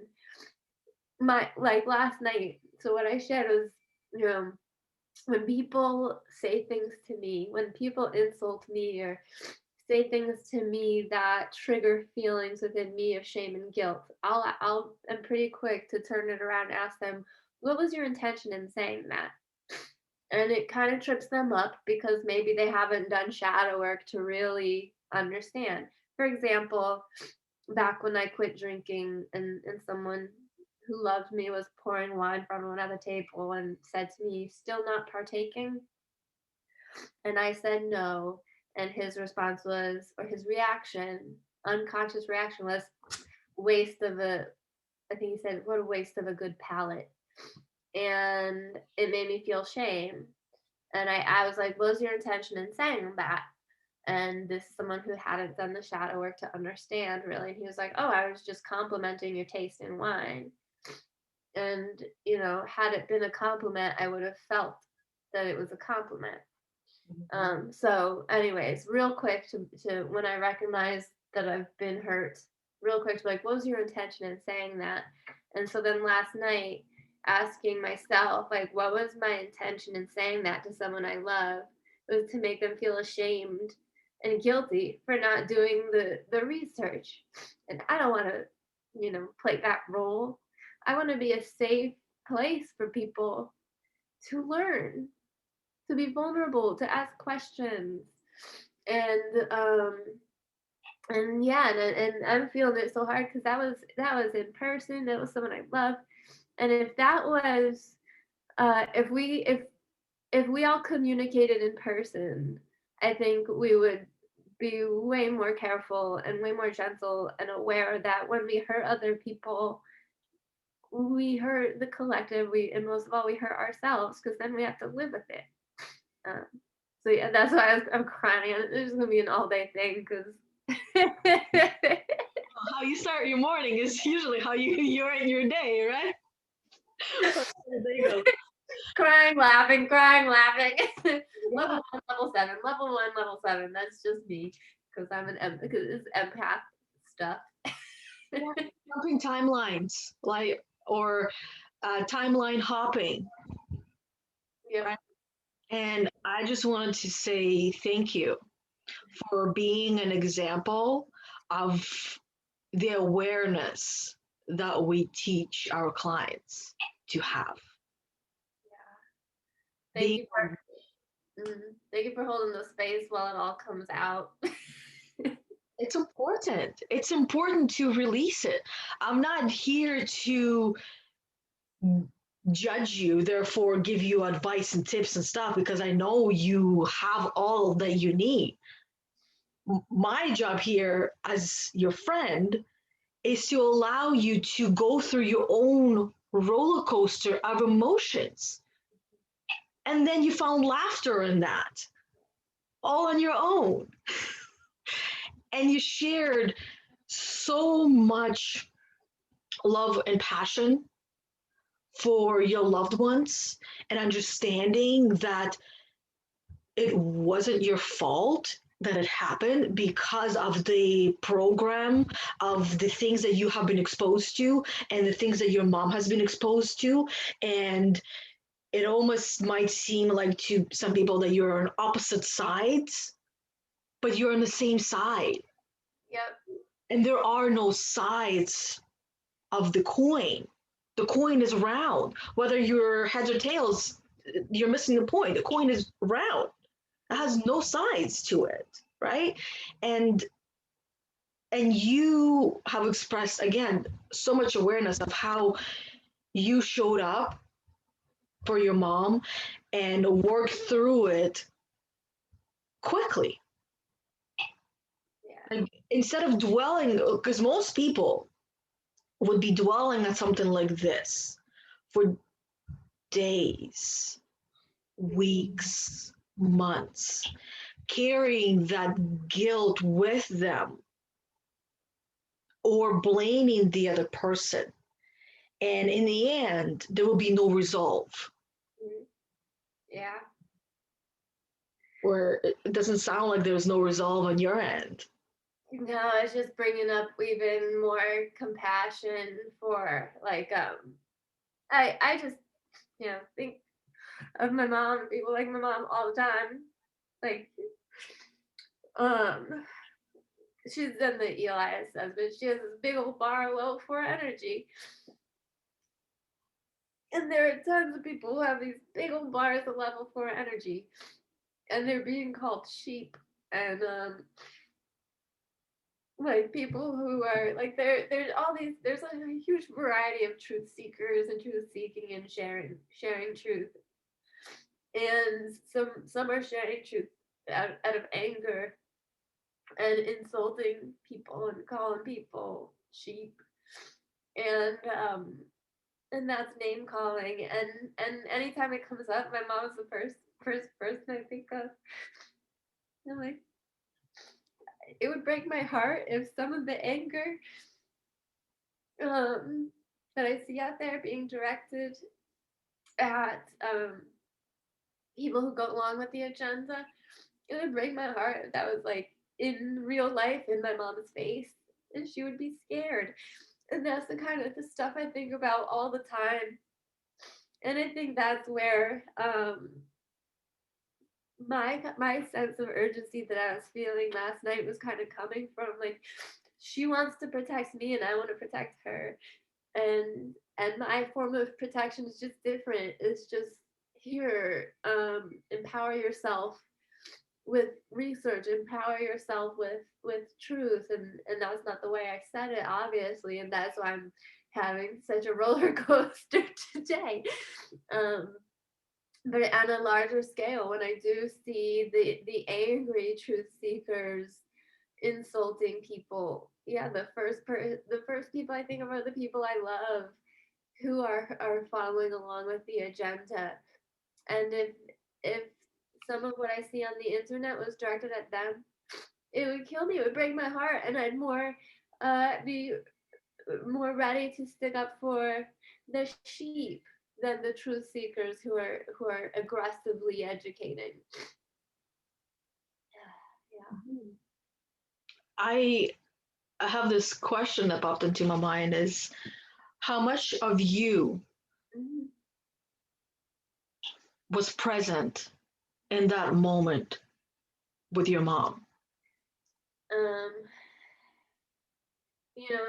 not much. I felt like um urgency, like my time here in person with her is limited, and I gotta get it all in.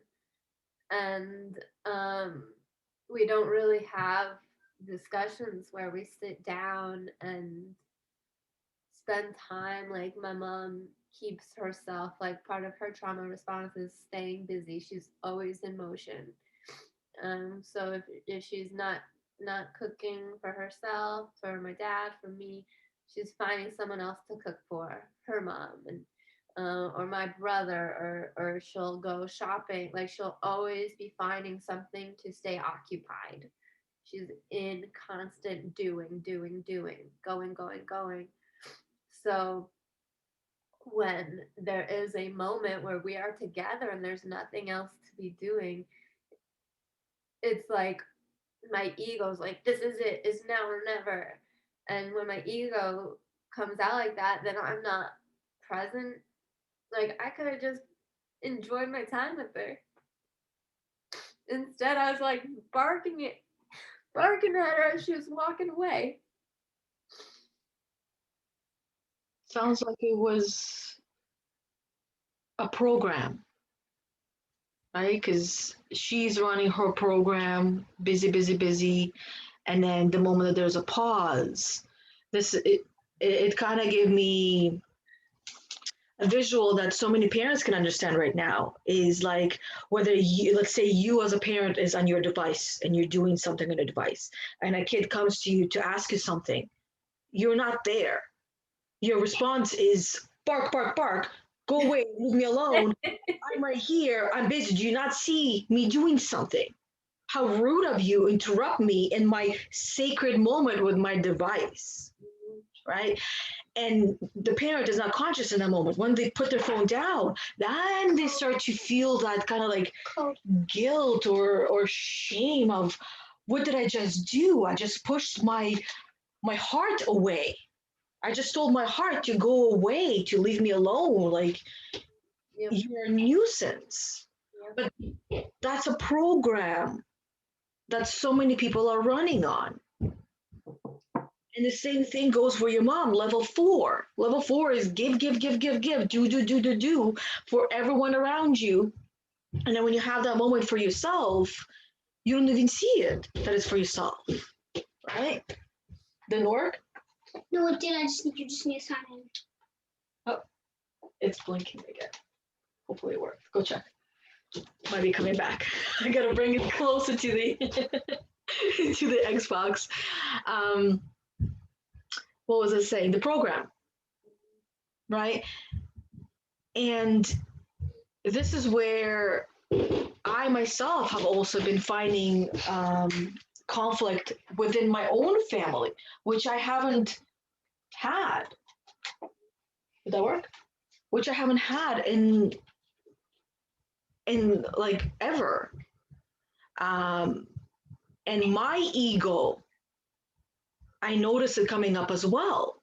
And I'm not fully present and I'm not fully conscious in that moment because for me, the ego comes up when there's conflict and it's almost like self righteousness, and I become clouded and I'm not fully there. It's like I am in that bottle where I cannot see the label on the outside. Mm-hmm. And I'm seeing the words and I'm not understanding them because they're backwards, and I can't even pause to take a moment to see those words because my ego is there. And and yeah, like I feel like no more words are coming out. I feel like that's kind of like what happens in a lot of the conflict with people. The ego comes up and it takes over, and then you become the host, right? Or you become the passenger, and the ego is now the host. The ego is in front of you, um, and then you are left to deal with the rubble. Mm-hmm. That's it. That's basically all the lessons in one. Like Eckhart Tolle's power of now, being taken over by the ego, by the pain body. That's it. And as you said, self righteousness, I was like, that's it. Like, that is it. That is my ego. Every time my ego is clinging, it's that self righteousness. It, that's been the biggest one for me, the biggest block, and why it's so hard for me to return to the essence of who I am. Like a while back, when you had watched that show about the chess player, and you asked what I want to be the grand master of, and I said presence. Like presence, being presence has been my goal for 2021. And I think that's why it hurt so much when I let it slip and I'm not being present. Because I truly believe that it's enough. Like I have now designed my life based on my belief that my being present is enough. My looking at each member of my family through, I'm gonna start crying again. This is gonna be today. This is me now. Yeah, me too. I felt heavy in the morning, and then we started talking. I'm like, oh, okay, I see where the heaviness is coming from. I think there must be something going on because I haven't felt this way. I haven't felt this emotional in a long time. I think we're doing some work on behalf of the collective right now. What are you gonna birth? Yeah. Yeah, that's what I like to call that. It's a pregnancy. Yep. Yep. Birthing pains. But that, I think that's why it hurts so much, because I let go. I forgot that I've given myself over and over. I've given myself permission to just be present. I've told myself over and over, presence is enough. Presence is enough. And in that moment of self-righteousness, which is a, inner child, core inner child wound, that's like, hear me, hear me. Why do you listen to everybody but me? Why do you think my brothers are smarter than I am? And that's really who I was being in that moment, was that child who wanted mom's attention. I wanted mom to hear me and give me credit, and instead of my oldest brother, and I was that person again. And I always am. I'm always gonna be that kid. It's the coding that I came here for. I chose this family for a reason. I chose this karmic pattern for a reason, and that like it's my responsibility to sit with that child within and be like, I hear you. You are heard, and and you know, mom is her own human, and she, I see her patterns with her mom. They're even more extreme. Um, like I understand how these level 4, level 1 patterns got passed down. Because yeah. So that's part of why I'm so emotional. Is just like having gone from really I abandoned the, my most aligned state, like my most aligned version of myself at this point in time is unconditionally loving presence. Being able to look at each member of my family through the lens of love. And I let it slip. Well, how can you practice without practice? How can it become stronger without practice, without lessons, without opportunities? I think one thing that I've got to keep in mind is that when I'm with my family, it's very easy to drink wine and get in those habits. And so when we're together and we have dinner and I drink wine, I've just got to remember, best to just not talk if I'm drinking wine. If I'm not, like, just don't, or just not get into it. Like, I've got to remember how different, allowing different entities into my body disconnect me. Like, yeah. So that'd be one way to practice, is just keeping that in mind. If I'm going to drink wine, I've got to make space for the wine. It's going to have its own voice. The alcohol is going to have its own voice. And it does disconnect me from my authentic spirit. It's its own spirit. And I've got my own spirit. And yeah. Yeah. Mm-hmm. Because in the like, otherwise, my practice is pretty solid. Like, I love my practice, and I love creating my sacred container, my bubble that is with me, and I have mantras. I think that's what it was. Like, I don't, when I do drink alcohol, I lose my access to my mantras. Like, I am presence, I am loving kindness, I am loving awareness.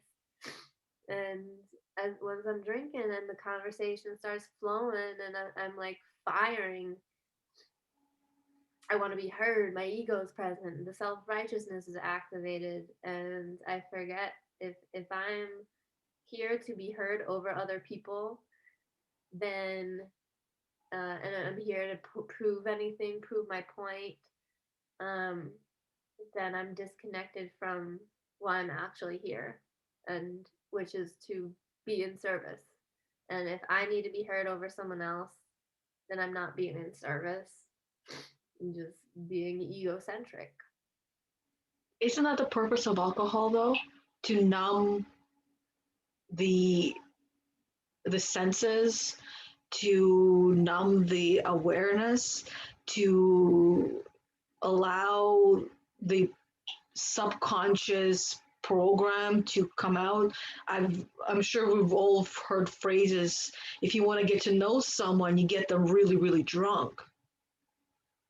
And they will start singing and chirping things. Um, because alcohol, wasn't it also illegal at some point because it was considered to be a drug that I honestly don't believe it allows the true self to come out. Um, it it allows something to come out, Mm-hmm. Yep. and it almost sounds like the ego that it allows to come out, um, and you then become the passenger of the ego. Exactly. I mean, I rarely drink now. I haven't drank in 2 years, and I just lost taste for it. I guess that's the best way to explain it. Um, because I started to become more aware of, I started paying attention. I guess even when, especially when I would drink, I would pay attention not only to myself and what was coming up for me, but to people around me and seeing how it's almost like a light switch would go off and they would become someone else. Um, Mhm. and it is the ego that comes out. That's why there's a lot of fights that happen with alcohol being in the system. Mhm. And then when you take plant medicine such as marijuana that is now legal in Canada, you see a lot less fights. I mean, now you don't see fights in bars because there's no bars that are open, but in the gatherings you don't see any of that because with plant medicine, it it connects you to your true self. Mm. Yep. And it shows you things like sometimes cannabis shows me all my shadows. And I'll be sitting there super hot. Like if I get too high, I'll be sitting there super high looking at all my insecurities, all my neurotic behaviors. And I'm like, oh man, I really got to do something about, I got some work to do. And other times it connects me to well, all of creation. Um, connects me to great spirit, to an intelligence of the highest order, which we speak about when we're experiencing level 7 energy, and we just got like wide open crown chakras, cosmic information flowing through. And sometimes it connects me to Mother Earth. And then yeah, it's kind of like when I drink. And I'm grateful that I had taken such a break. Like I didn't drink for a year and a half, and then slowly started introducing either beer or wine back in. And I did notice they're two different um, kind of spirits themselves. And if I go beyond one drink, then the ego um, sort of door slam. Then the ego does um, start talking, and I lose. It's almost like when I am being my true self, and as I said right now, it's presence. Like what I aspire to be is presence. And I just like feel that's what the world needs right now is just people holding space, and that's what I'm here for. And and yeah, when I drink I forget that, and my patterns come back. My like I want to be heard. Um my self-righteousness. And so and I do notice like wine has a completely different feel now because I'm so tuned in to every little shift in my body, in my psyche. And so I notice like wine, okay, wine I feel like silly. It's like the grapes have the silly energy. The beer I drink, the IPAs, if I have a beer, the hops make me feel very grounded. And actually sometimes I really like that. Like if I am so much in level 7, because sometimes if I leave my world that Chris and I have created together and I come back into more 3D world where the news is on all day and the programming is very present. I need an adjustment period, and sometimes a beer or a glass of wine will help bridge that gap for me while I adjust to being now in this new space where it's not the peaceful atmosphere where I just come from, like the chosen atmosphere that I've designed with my partner. Now I'm coming into someone else's atmosphere that they've designed unconsciously. It's still their design. And if I'm all in level 7 land, I don't know how to participate in it. I just become an observer. And that can get a little weird to just be like observing and then if I'm so much there, like if I have edibles and I'm looking around, then I'm just literally seeing math. Like I'm just seeing like level 1, level 2, like coming out of people's mouths, and that gets really trippy. So then sometimes like a beer will help me be a human again and participate again, human to human, because I don't want to be like looking at people like their math problems. I want to see the human. So it's really all about knowing which medicine to invite when, and really sobriety is the best one for me. Just being completely sober, and then I don't have to do this dance between like, oh, too high, I better have a beer. Oh, now I had too many beers, now I'm an asshole. Um, just probably being sober and having my mantras. I am loving awareness. I am loving awareness. That's probably my best medicine. It's most proven, most effective. Mhm. I was really just picturing you talking about yourself as a spirit, beer as another spirit that you put in your spirit, wine as another spirit that you put in your spirit. Both of these have been made by a man, a human, right? Um, and have gone through different processes. Some might be natural, some might not be natural. And then there's another spirit, which is the plant spirit, which is just a plant, unprocessed, unfiltered. You put into your system, into your spirit. And then it helps your spirit to expand onto different levels. Whereas these two, they, from what I hear, is they don't really help you expand. It's No. almost like more contract. Yeah. Yep. And then so, righteousness comes out. mm-hmm. You don't like to be contracted. Mm-hmm. Sometimes it's helpful. Like again, if sometimes like there have been times where I was so much in observation mode, like especially when I eat edibles and then I am just off in fairyland and I'm not really sure how to participate in regular human society.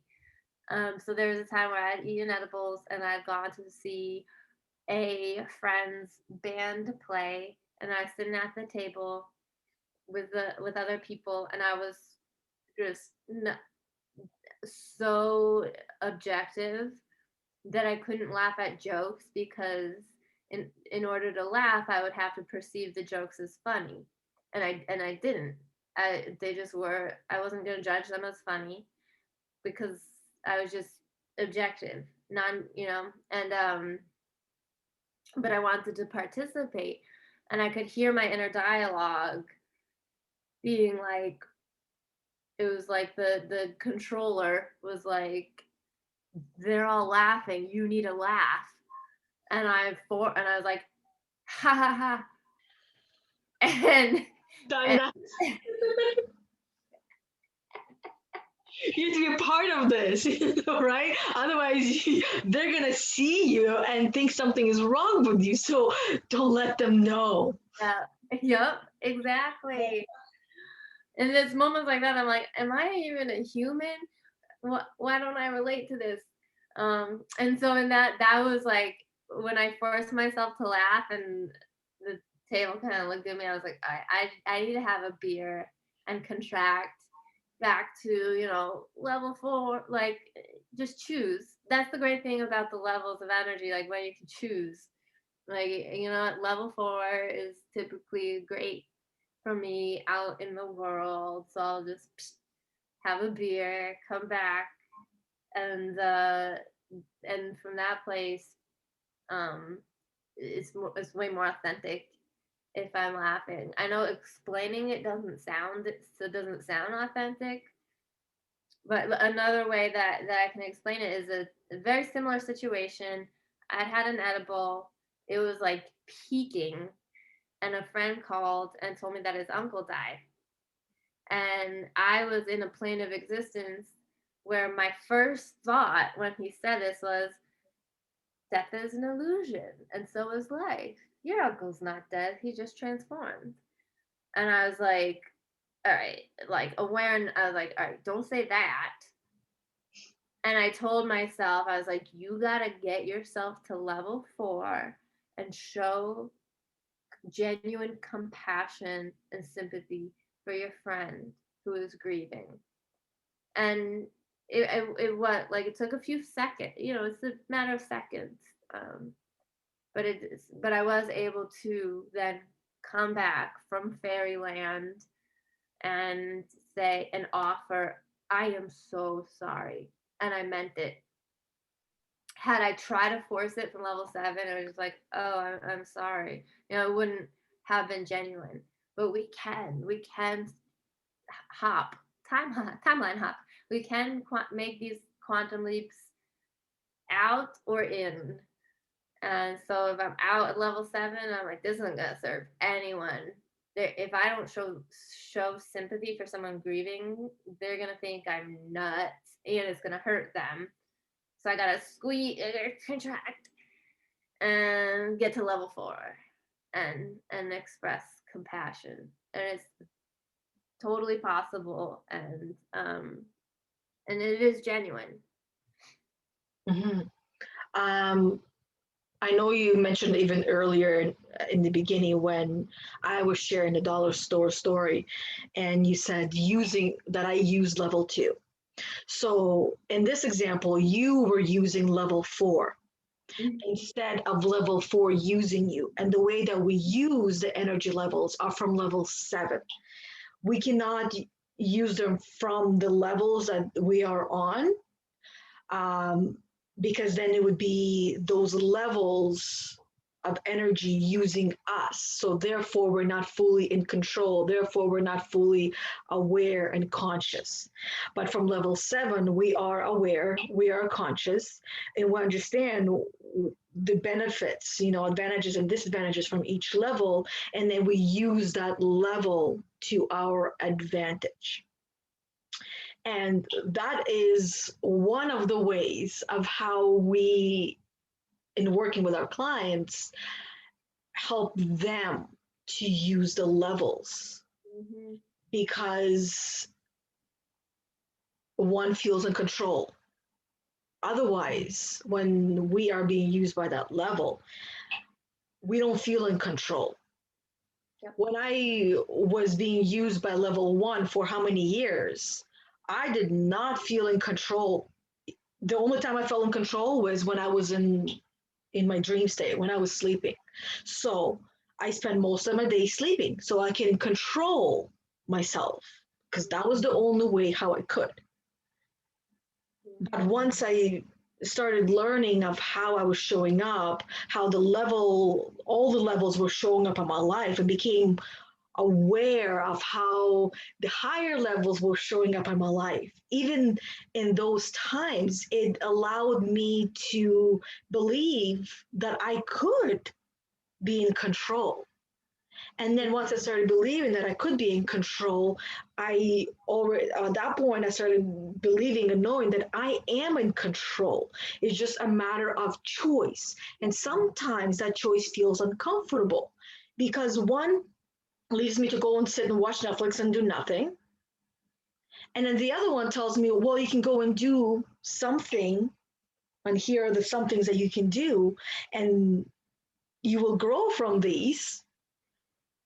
And then I have a choice to go and do nothing and just, numb my boredom, or go and utilize my boredom for something that will be a lot more productive and will move me forward in many different ways.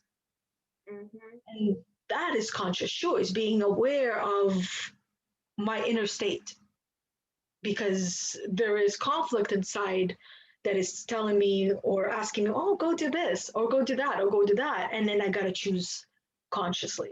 Mm-hmm. And since we're talking about spirits and alcohol, you know, the spirit of the grapes, the spirit of potatoes, as the vodka or whatever the alcohol is made out of, it's a spirit of that particular plant that has been purified and now is called the spirit, right?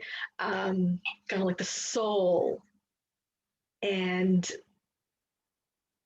in some cases, when we feel bored, especially when we hang out with people as a group, as a herd, most people will reach for whatever the majority is reaching for. Mm-hmm. So not to stand out. Yeah. Yeah. And alcohol has been the most normal for so long. And now in a lot of my circles, cannabis is the most normal, and a lot of people are not really drinking. And now I'm hoping to enter a new paradigm where cacao, heart opening medicine, is the new normal, and we're all sitting around like when a group of us is together, instead of how about a bottle of wine? Someone's like, ooh, how about we all have cups of cacao and talk, talk from the heart. So it's just knowing that these different spirits and medicines activate different intelligences within us. So cacao is all heart intelligence for me. That's why I'm crying so much, is because I had cacao. Like, not gonna lie, I've been drinking cacao the whole time, and because it's a heart opener, any emotion is gonna create space. Like when we talk about energy levels and they expand and contract, cacao's expanding me. So any of the contracted or friction that I had felt before coming on this call, it's just gonna come out. And with also something that I love, as you're speaking about these levels of energy and our conscious choices. Well, at first, when we first take the ELI and see level 1, see level 2, we experience a contraction. It could be, we might judge ourselves. And then when we get to know each and every level so well, the advantages and disadvantages, we stop judging ourselves and we just see ourselves there. So sorrow can result in level 1 energy, and that's a lot of what I was feeling in recounting this interaction with my mom last night, and that was coming out. And the reason I am so comfortable with expressing it is just because I'm not judging it. It's just like I'm experiencing level 1 emotion because of my level 2 behavior last night, and now I'm expanding, so it's like they're all coming through the funnel. And now it's released. Like I'm not crying anymore. Which is but like and at the time I thought I was gonna just be feeling it all day, like the intensity of it. And that's what it can feel like when we're at level 1 or at level 2. The intensity can be so strong, it could feel like it's gonna last forever. And but the aware the witness within us who has activated all 7 levels and understands them knows it's not going to last forever and can hold space and just be like, okay, you're here now. You know, do you want to show up to your call? You'll feel better. And in that moment, you know, before getting on this call, I could have been like, no, it's too embarrassing, or I'm just gonna bring down the vibe, or I don't, or a big one that I've experienced throughout my life is I don't deserve to feel better. And that's yeah, that's kept me from showing up for a lot of stuff. Is no, I deserve to sit here feeling sorry for myself. I deserve to be here in my pity party, punishing myself. You know, like how could you? And telling myself that I'm mean and um you know, I could have canceled this call because the level 1 was like, you don't deserve it. What are you gonna go bring your misery to the public? Um, but the higher self knew, like, you and Yana talk about every, you know, the higher self knew how to propel me and just be like, just show up. Yana doesn't care if you're crying. You can just tell her you're crying and then you'll feel better. Yeah. And I understand the importance of release. That is key to healing. You cannot heal if you hold on to what is causing that discomfort, that disease. Like an example of cancer. In order to heal cancer, most need to have it cut out of them. Mhm. Release it, let go. And then you can start the healing process. But holding on to it, it's only going to grow and get bigger and bigger and bigger. Mhm. That's with the same goes for conflict. The same thing. I mean, conflict has many different ways of how um, we call what would name conflict. But it's that disbalance that really is what conflict is. Whenever you don't feel aligned, whenever you don't feel balanced, it means conflict is there. And if we hold on to that conflict and not do anything about it, it just will continue to grow. And from a small little conflict, it'll grow into bigger and bigger and bigger and bigger to a point where you might not be able to deal with it on your own anymore. And then you got to go seek professional help or pharmaceuticals that don't deal with the root cause. Because something that has turned out to be depression started as a small conflict that was ignored and avoided and dealing with. And I speak from experience.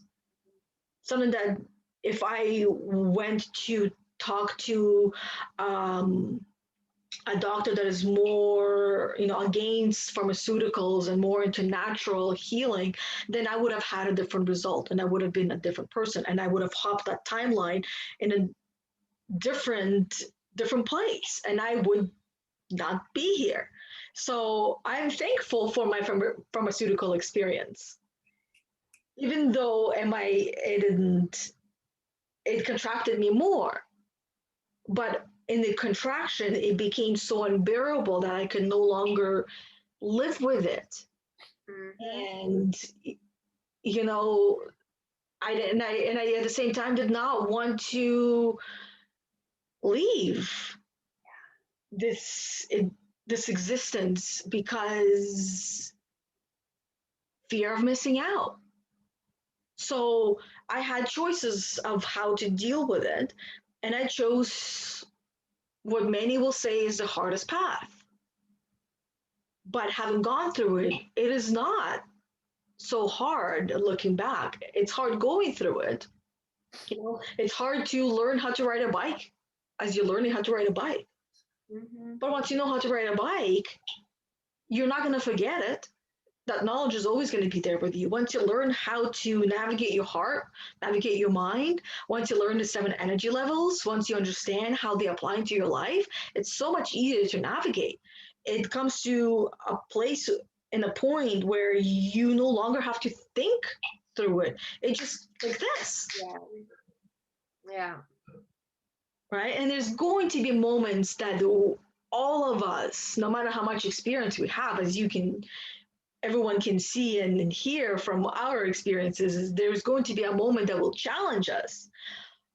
But having the knowledge that we have of how to ride a bike, how to navigate our own energy and other people around us, the snap might be a little bit slower, but we still get back into ourselves and work through it, sometimes without too much thought, but sometimes still need to take a sacred pause and look at the situation as outside of ourselves, and then question it of what really transpired, what really happened, why, and what's the purpose, because every experience has a purpose, and you have done all of that, and you have taken it outside of yourself and looked at it, and then allowed yourself to share it with everyone else on here, right, with me, which I will always appreciate, but also on top of with everyone who is watching or listening, Yeah. and hopefully learning and taking notes of the value of taking the hardest or the harder road. There's a quote that I have on my vision board. It says, if you do what's easy, life will be hard. If you do what's hard, life will be easy. Mm. And that's a challenge that so many are facing, because everybody wants to do what's easy and numb their existence because it's easy. Life becomes harder for them. Yep. I've I've gone that route. I've been on that timeline. I lived that timeline, and I decided to hop on a different one that was harder without fully being conscious of what I was choosing, because the wise woman in me knew that that is my path, and you will figure it out on the way. Trust the process, Yana. Trust the process. Trust the process. I've heard it over the years, and then here comes IPAC, and what do they say? Trust the process. I'm like, oh, here we go again. Trust the process. And everybody, what do you mean, trust the process? You're gonna learn things as you need them. Yes. Don't try to jump to the timeline when you're not ready to receive the knowledge that we're going to give you, because you need to go through certain lessons. Mm-hmm. Once you're there, we'll give it to you, and then you can accept and you can receive it. Otherwise, it will be like wasted breath. Yeah. Yeah. It's truly an initiatory process, and it looks like any heart opening is going to look painful, and it is. It's excruciating, and it just shows how deeply we love. Like with trust the process also comes, what is the purpose? Like one of the reasons I love IPAC and I love coach training is because we got so clear on the purpose of all the painful experiences. And so now every time I experience emotions that we might judge as good or bad, so if I'm experiencing pain and grief because I maybe said something hurtful to someone, or guilt, um, then I can go into my heart and be like, oh, all this grief, all this sorrow is a reflection of how deeply I love, and also my capacity for joy in that love. And it just shows um, that value.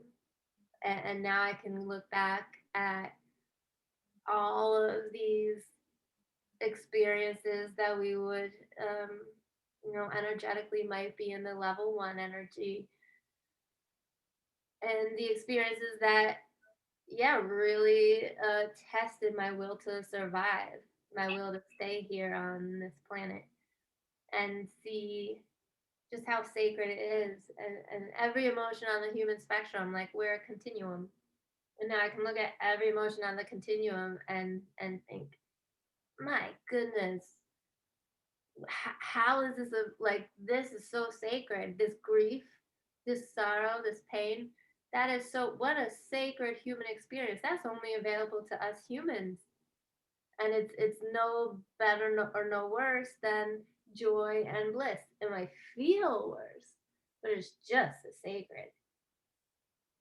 Mm-hmm. And then how would we know what joy feels like without the opposite sister of joy? Yep. Like everything is like the word duality comes to mind. Yeah. Yeah. And yet it is one. One cannot exist without the other. We cannot experience grief if we never experience love, because we wouldn't know what grief was. Yeah. We wouldn't know what loss was. We wouldn't know how to be fearless and what it would mean to be fearless if we didn't experience fear and push through that fear or work through that fear or face that fear. And on the other side, come out and say, I am fearless. Because if I can do that, I can do anything. Mm. If I myself can face the devil that many people call depression and come out on the other side shining brighter than I ever have, and throughout that journey, because it is extremely, like, I can't even put value on it because I've learned so much. Without that, I would not have had the experience. I would not have given that gift to my children at the dollar store. Without that, I would not have been given the gifts that I do every single day. I would not be here. You and I would not be having this conversation, sharing our gifts and our stories. And one phrase that comes to mind is that if you don't have any stories to share, then you have not lived. You've played it safe and avoided pain and suffering, which means you avoided love, which means that you have not loved. Yep. And that is the greatest loss of them all. Yep. So many people have had a broken heart and they're afraid to give their heart to someone. But you're not fully giving it away. You're giving part of your heart. And the other part is being given to you. And you can feel that exchange. And if you don't feel that exchange, then it's not an exchange. Right? Then it becomes you give and you give and you give, and thus you suffer. So if you have found yourself in a lot of pain after an ended relationship, and you can experience pain when you lose a friend, right? Not in like not physically, but when you've mentally lost them, right? When they're no longer your friend and you're no longer connected, you can experience a lot of grief, a lot of loss that not very many people talk about. To talk about, the broken heart of a relationship between a man and a woman, or a woman and a woman, or a man and a man, but not as a friend. But that is the pain that so many of us are carrying and not talking about.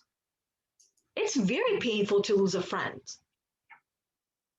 But why not? When or who decided that loss is not as important as as a relationship of that we know of, right? A physical relationship. Yep. Where with a friend, it's still a physical relationship when you're in contact and you're physically exchanging energy, right? Or mentally exchanging energy. It can be even more painful than losing a loved one. Honestly, this is such a huge topic, especially right now as we're all growing and evolving at different rates, that I would love to return to this next week because I've experienced so many lost friendship, um, friendships dissolving like in front of my face and not speaking with people anymore, and I know so many other people are right now, and so I would love to, yeah, reflect deeply on this topic over the next week and return to it, and um maybe even let people know and go live uh talking about it, because I've been hearing from a lot of people about loss of friendships, and you just hit the nail on the head of, we don't really give ourselves permission to experience the loss as we do a romantic relationship ending, but a breakup is a breakup and it hurts, and we expect ourselves to just move along like, oh well, um maybe, and we tell ourselves things like, well, maybe they weren't really my friends, and all sorts of stories to help ourselves through the pain, and we don't really give ourselves the kind of permission to grieve the loss of a friendship that the friendship probably does deserve. So Yeah. I would love, this topic is so deep and is so relevant because people outgrow, I don't want to say outgrow, but maybe just um, evolve into versions of themselves that no longer reflect the group of friends that related more to the previous version. And like, for example, we were talking about substances. I had a group of friends when I drank a lot, and we were bar buddies that go out every Friday night drinking. Then I quit drinking, and not many of them were in my life anymore. And I would tell myself things like, well, maybe they weren't my real friends.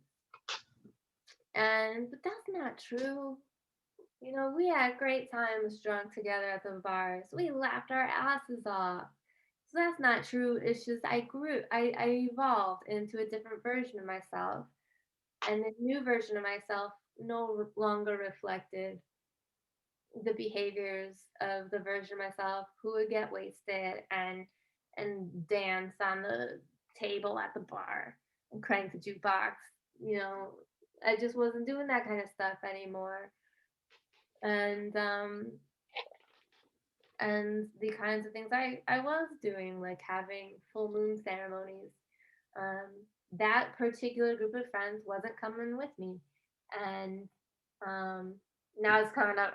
There's so much I want to save for next week. Like the time in between, there's an in between time when we evolve between the old friends and the new friends, and in that time, we just gotta trust that the new friends are coming.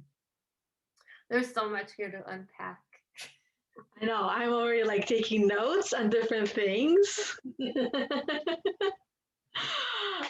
Yeah, there is a lot. And I know when we all, like you and I, we've gone through a lot of growth, a lot of learning.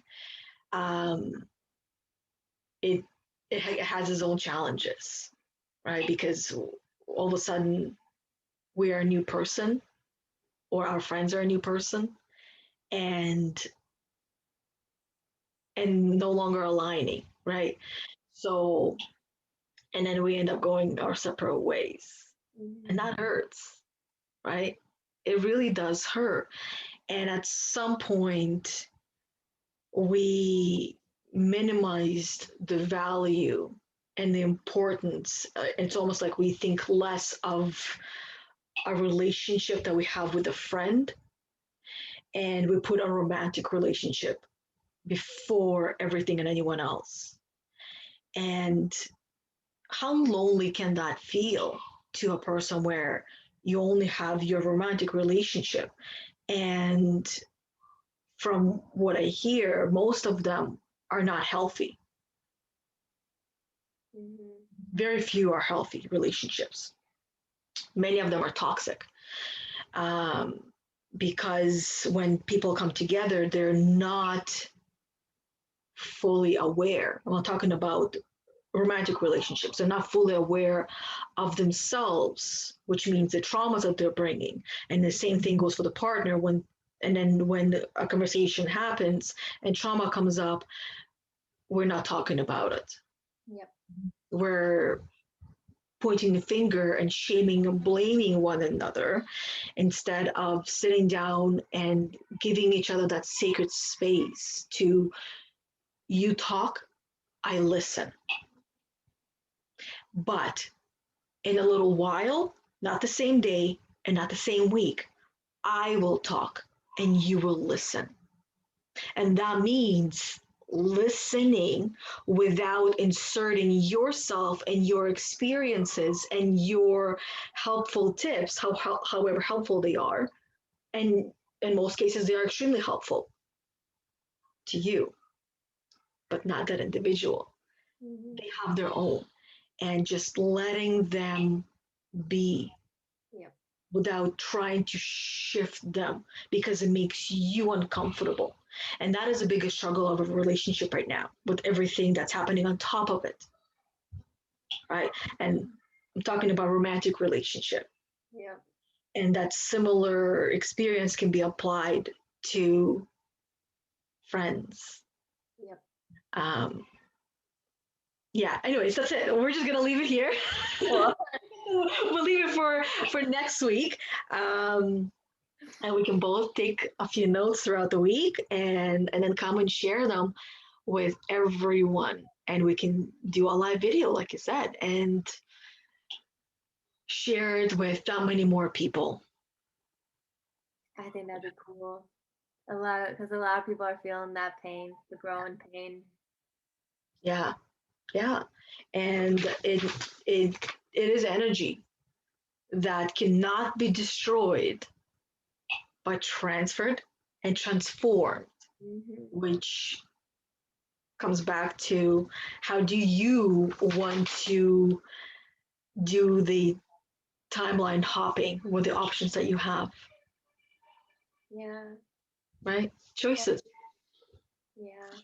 So, I want to thank you for helping me to transform all the energy that I was carrying just before this call into value for anyone who could relate. yeah, Anyone who could relate, because it really is just a huge lesson in responding from my highest self, responding from our highest selves versus reacting from my ego, from my inner child. And that's a um, universal lesson. So yeah, thank you for the container, the safe, sacred container that could work through it and share it, heal out loud. yeah. And yeah, so grateful. And see, it came out and now I'm chilling. There you go. Now you release the energy for the rest of the day where now you can hop the timelines, the energies that you desire more. But in order for that to happen, you need to release. And quite often, the best release is verbally, right? Yep. Letting it all out. Now, that also can mean sit in front of a mirror and talk to yourself if you don't have anybody else to talk to. You yourself are the best person, the most understanding person in your life. Mm-hmm. Always. We're always gonna have ourselves. Yeah, From the moment we are born to the moment we die, we have ourselves. yeah, that's right. Just hug yourself, love yourself, and appreciate yourself, and give yourself the love that you so deeply desire. Yes. And in front of the mirror, say to yourself out loud, I am lovable. Mm. Oh, I love that phrase. I it's one really of do. my favorites. Oh, it's one of my favorites. Every time you say it, it's just like arrow into my heart. Cupid, right? Cupid love telling you you already have that love in your heart. Cupid shoots you in the heart, reminding you that's where it is, in there, not outside, but inside. Ooh, there's a song. Um, I'm gonna I'm gonna send it to you. I'll send it to you after we get off. But there's a song that's like, yeah, I'll send it to you. Yeah, I'm gonna look forward to that song because now I'm curious what it's about. Um, but I feel like other than that, it's been a couple of hours, which was very much needed, right, for both of us and for those that are still listening or watching. Otherwise, they would not be listening or watching if they didn't need this. Yeah, and we covered a lot of topics and a lot of ground. Yeah, as always, a lot Yeah. of nuggets. Yeah. We're getting through this, everyone. We're getting through this together. We can always meet in love and understanding. Yes. So once again, thank you for being an awesome human being and sharing your heart, sharing your lessons, your experiences with everyone and not holding back. Being sticking to one of your most important values of transparency. Oh, thank you for that affirmation, validation. Yes. And thank you for making it easy to be transparent. It's not, this is the kind of relationship I value so much because you don't get uncomfortable when I'm being vulnerable. It's you're you hold the space, and I know it's safe. I know you're not gonna hold anything against me, um, and it just makes it so safe. It completely, it's a new paradigm when we can show up in all our vulnerability, all of our emotions, let it flow, and look into the eyes of the other person and see calm, cool, collected love. um, it's, you're not trying to change it, you're not trying to fix or problem solve, you just hold this space looking at me like, yeah. Yeah, I see so much value in it. I see so much value for myself, and I see value for you, and then you see your own value, and I see value for anyone else, and they'll see their own type of value in that. There we go. There's the value in all that happens. Yeah, So it's awesome. I experienced something painful, and now I'm feeling value. And you know, now when my mom comes home, it's released, so there won't be this lens of guilt, and we'll experience harmony again. So yay! I'm excited for the growth of your relationship, oh, you and your mom. me too. It's you've been so much a part of it and a witness to it over the years.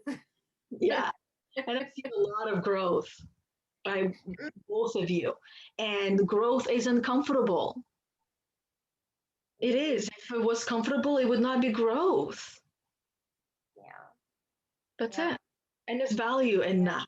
A lot of value for everyone involved. And again, we talk very often about our our experience and how our experience is that of everyone else around us.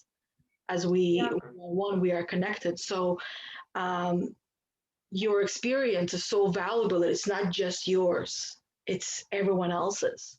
And you're not only giving a gift to yourself and to your mom as the two individuals, yet as one individual, you're giving the gift to everyone else, whether they're conscious of it or not. Yeah. And really, the whole ancestral line, like these are two matriarchs of the family, like trying to figure shit out. Yeah. And the make it, we are the caretakers, and we caretake from completely different places, and we're trying to just trying to figure out how to build this bridge between generations of matriarchs. And it really is so beautiful and so complicated. And I'm so excited and happy and grateful to be on this journey where I can always return to love. Like, really, that's what it just comes back to: love, love, love, love, love, love, love. Yeah. And that's where the freedom lies. Yeah, Yeah. absolutely. Mm. Okay. Now we're just gonna say because I know we can start talking again. We've done it before. I remember Yep. the days when we used to spend like from 10 in the morning until like 5 in the afternoon, just talking and sharing and learning from one another. Um, those were the days, and we know we can do it. But we've learned to limit it to a little bit less and a little bit less and a little bit more and a little bit less, right? It's a roller coaster, and we play off each other's emotions and energies, and once we feel like this is it, this is enough, we say our goodbyes until the next week. And this is exactly where we're at now. Yeah, that's beautiful. It is. Yeah, what a beautiful way to put it. It's intuitive. Thank you. I feel like they're not my words. They're just like coming out of my mouth. And I'm like, what did I just say? Yep, you're channeling. And we all have that ability, hmm right? I think is it on Being Wisdom when he's like, when the words of the masters become your words, you Yeah. no longer. Yeah, it's like, woo, they're just channels. Yeah. And it's just like words, like sometimes I don't know what word I say and then I have to go Google it. I'm like, that was a perfect word to use. And I don't even know what it actually meant when I used it. Right? Yep. So education all around. And I'm learning for myself when these words come out. I'm like, not really sure what that means. And then once I learn, I'm like, yep, that's it. So And other than that, once again, thank you for you. everything. And always look forward to these calls. They're they're absolutely incredible for me, and those that tune in. Yeah. Yeah. Yeah, as I said, like I feel like today we're doing some work on behalf of the collective. Like, really, the interaction that I experienced last night and that I was working through today, not that big of a deal. Um, but there's some other heaviness going on, and we're empaths, and so we don't always know what's ours and what's the collective's and what's cosmic energy. So I'm so grateful for the space to wring myself out like I'm a sponge, because I have been taking in a lot from the collective, and I'm sure you have as well. Like, you had an experience in the real world, and we can just come here, wring ourselves out, and return to our natural state. So, Yeah. so grateful. Thank you to anyone who's watched this all the way through. Yeah, welcome to the sacred circle. Yes. You've now become part of the sacred circle. And it continues to grow and it will continue to grow. I sense that one of these days it will just grow like this, like go from the small number of people that we both have to, oh my God, check out these two incredible women who have been sharing the knowledge and wisdom for how long and have not given up just because they're not receiving what most of the people say, if you don't have this many followers, if you don't have this many people that you're working with, then you should give up and quit because it's not working. Well, we know it's working because we're doing it our own way. And we refuse to do it in the way that everybody else says that that's the only way it works because it doesn't resonate with us. So we're doing it our own way, going at our own speed without judging. Yep. Yeah. So, Trusting, as you said, trust the process. exactly. Exactly. That trust is there for a reason. So we continue to trust the process, and we invite you all to do the same, especially in the moments where it's hard to trust it and there's doubt. Remind yourself to trust the process. Everything happens for a reason.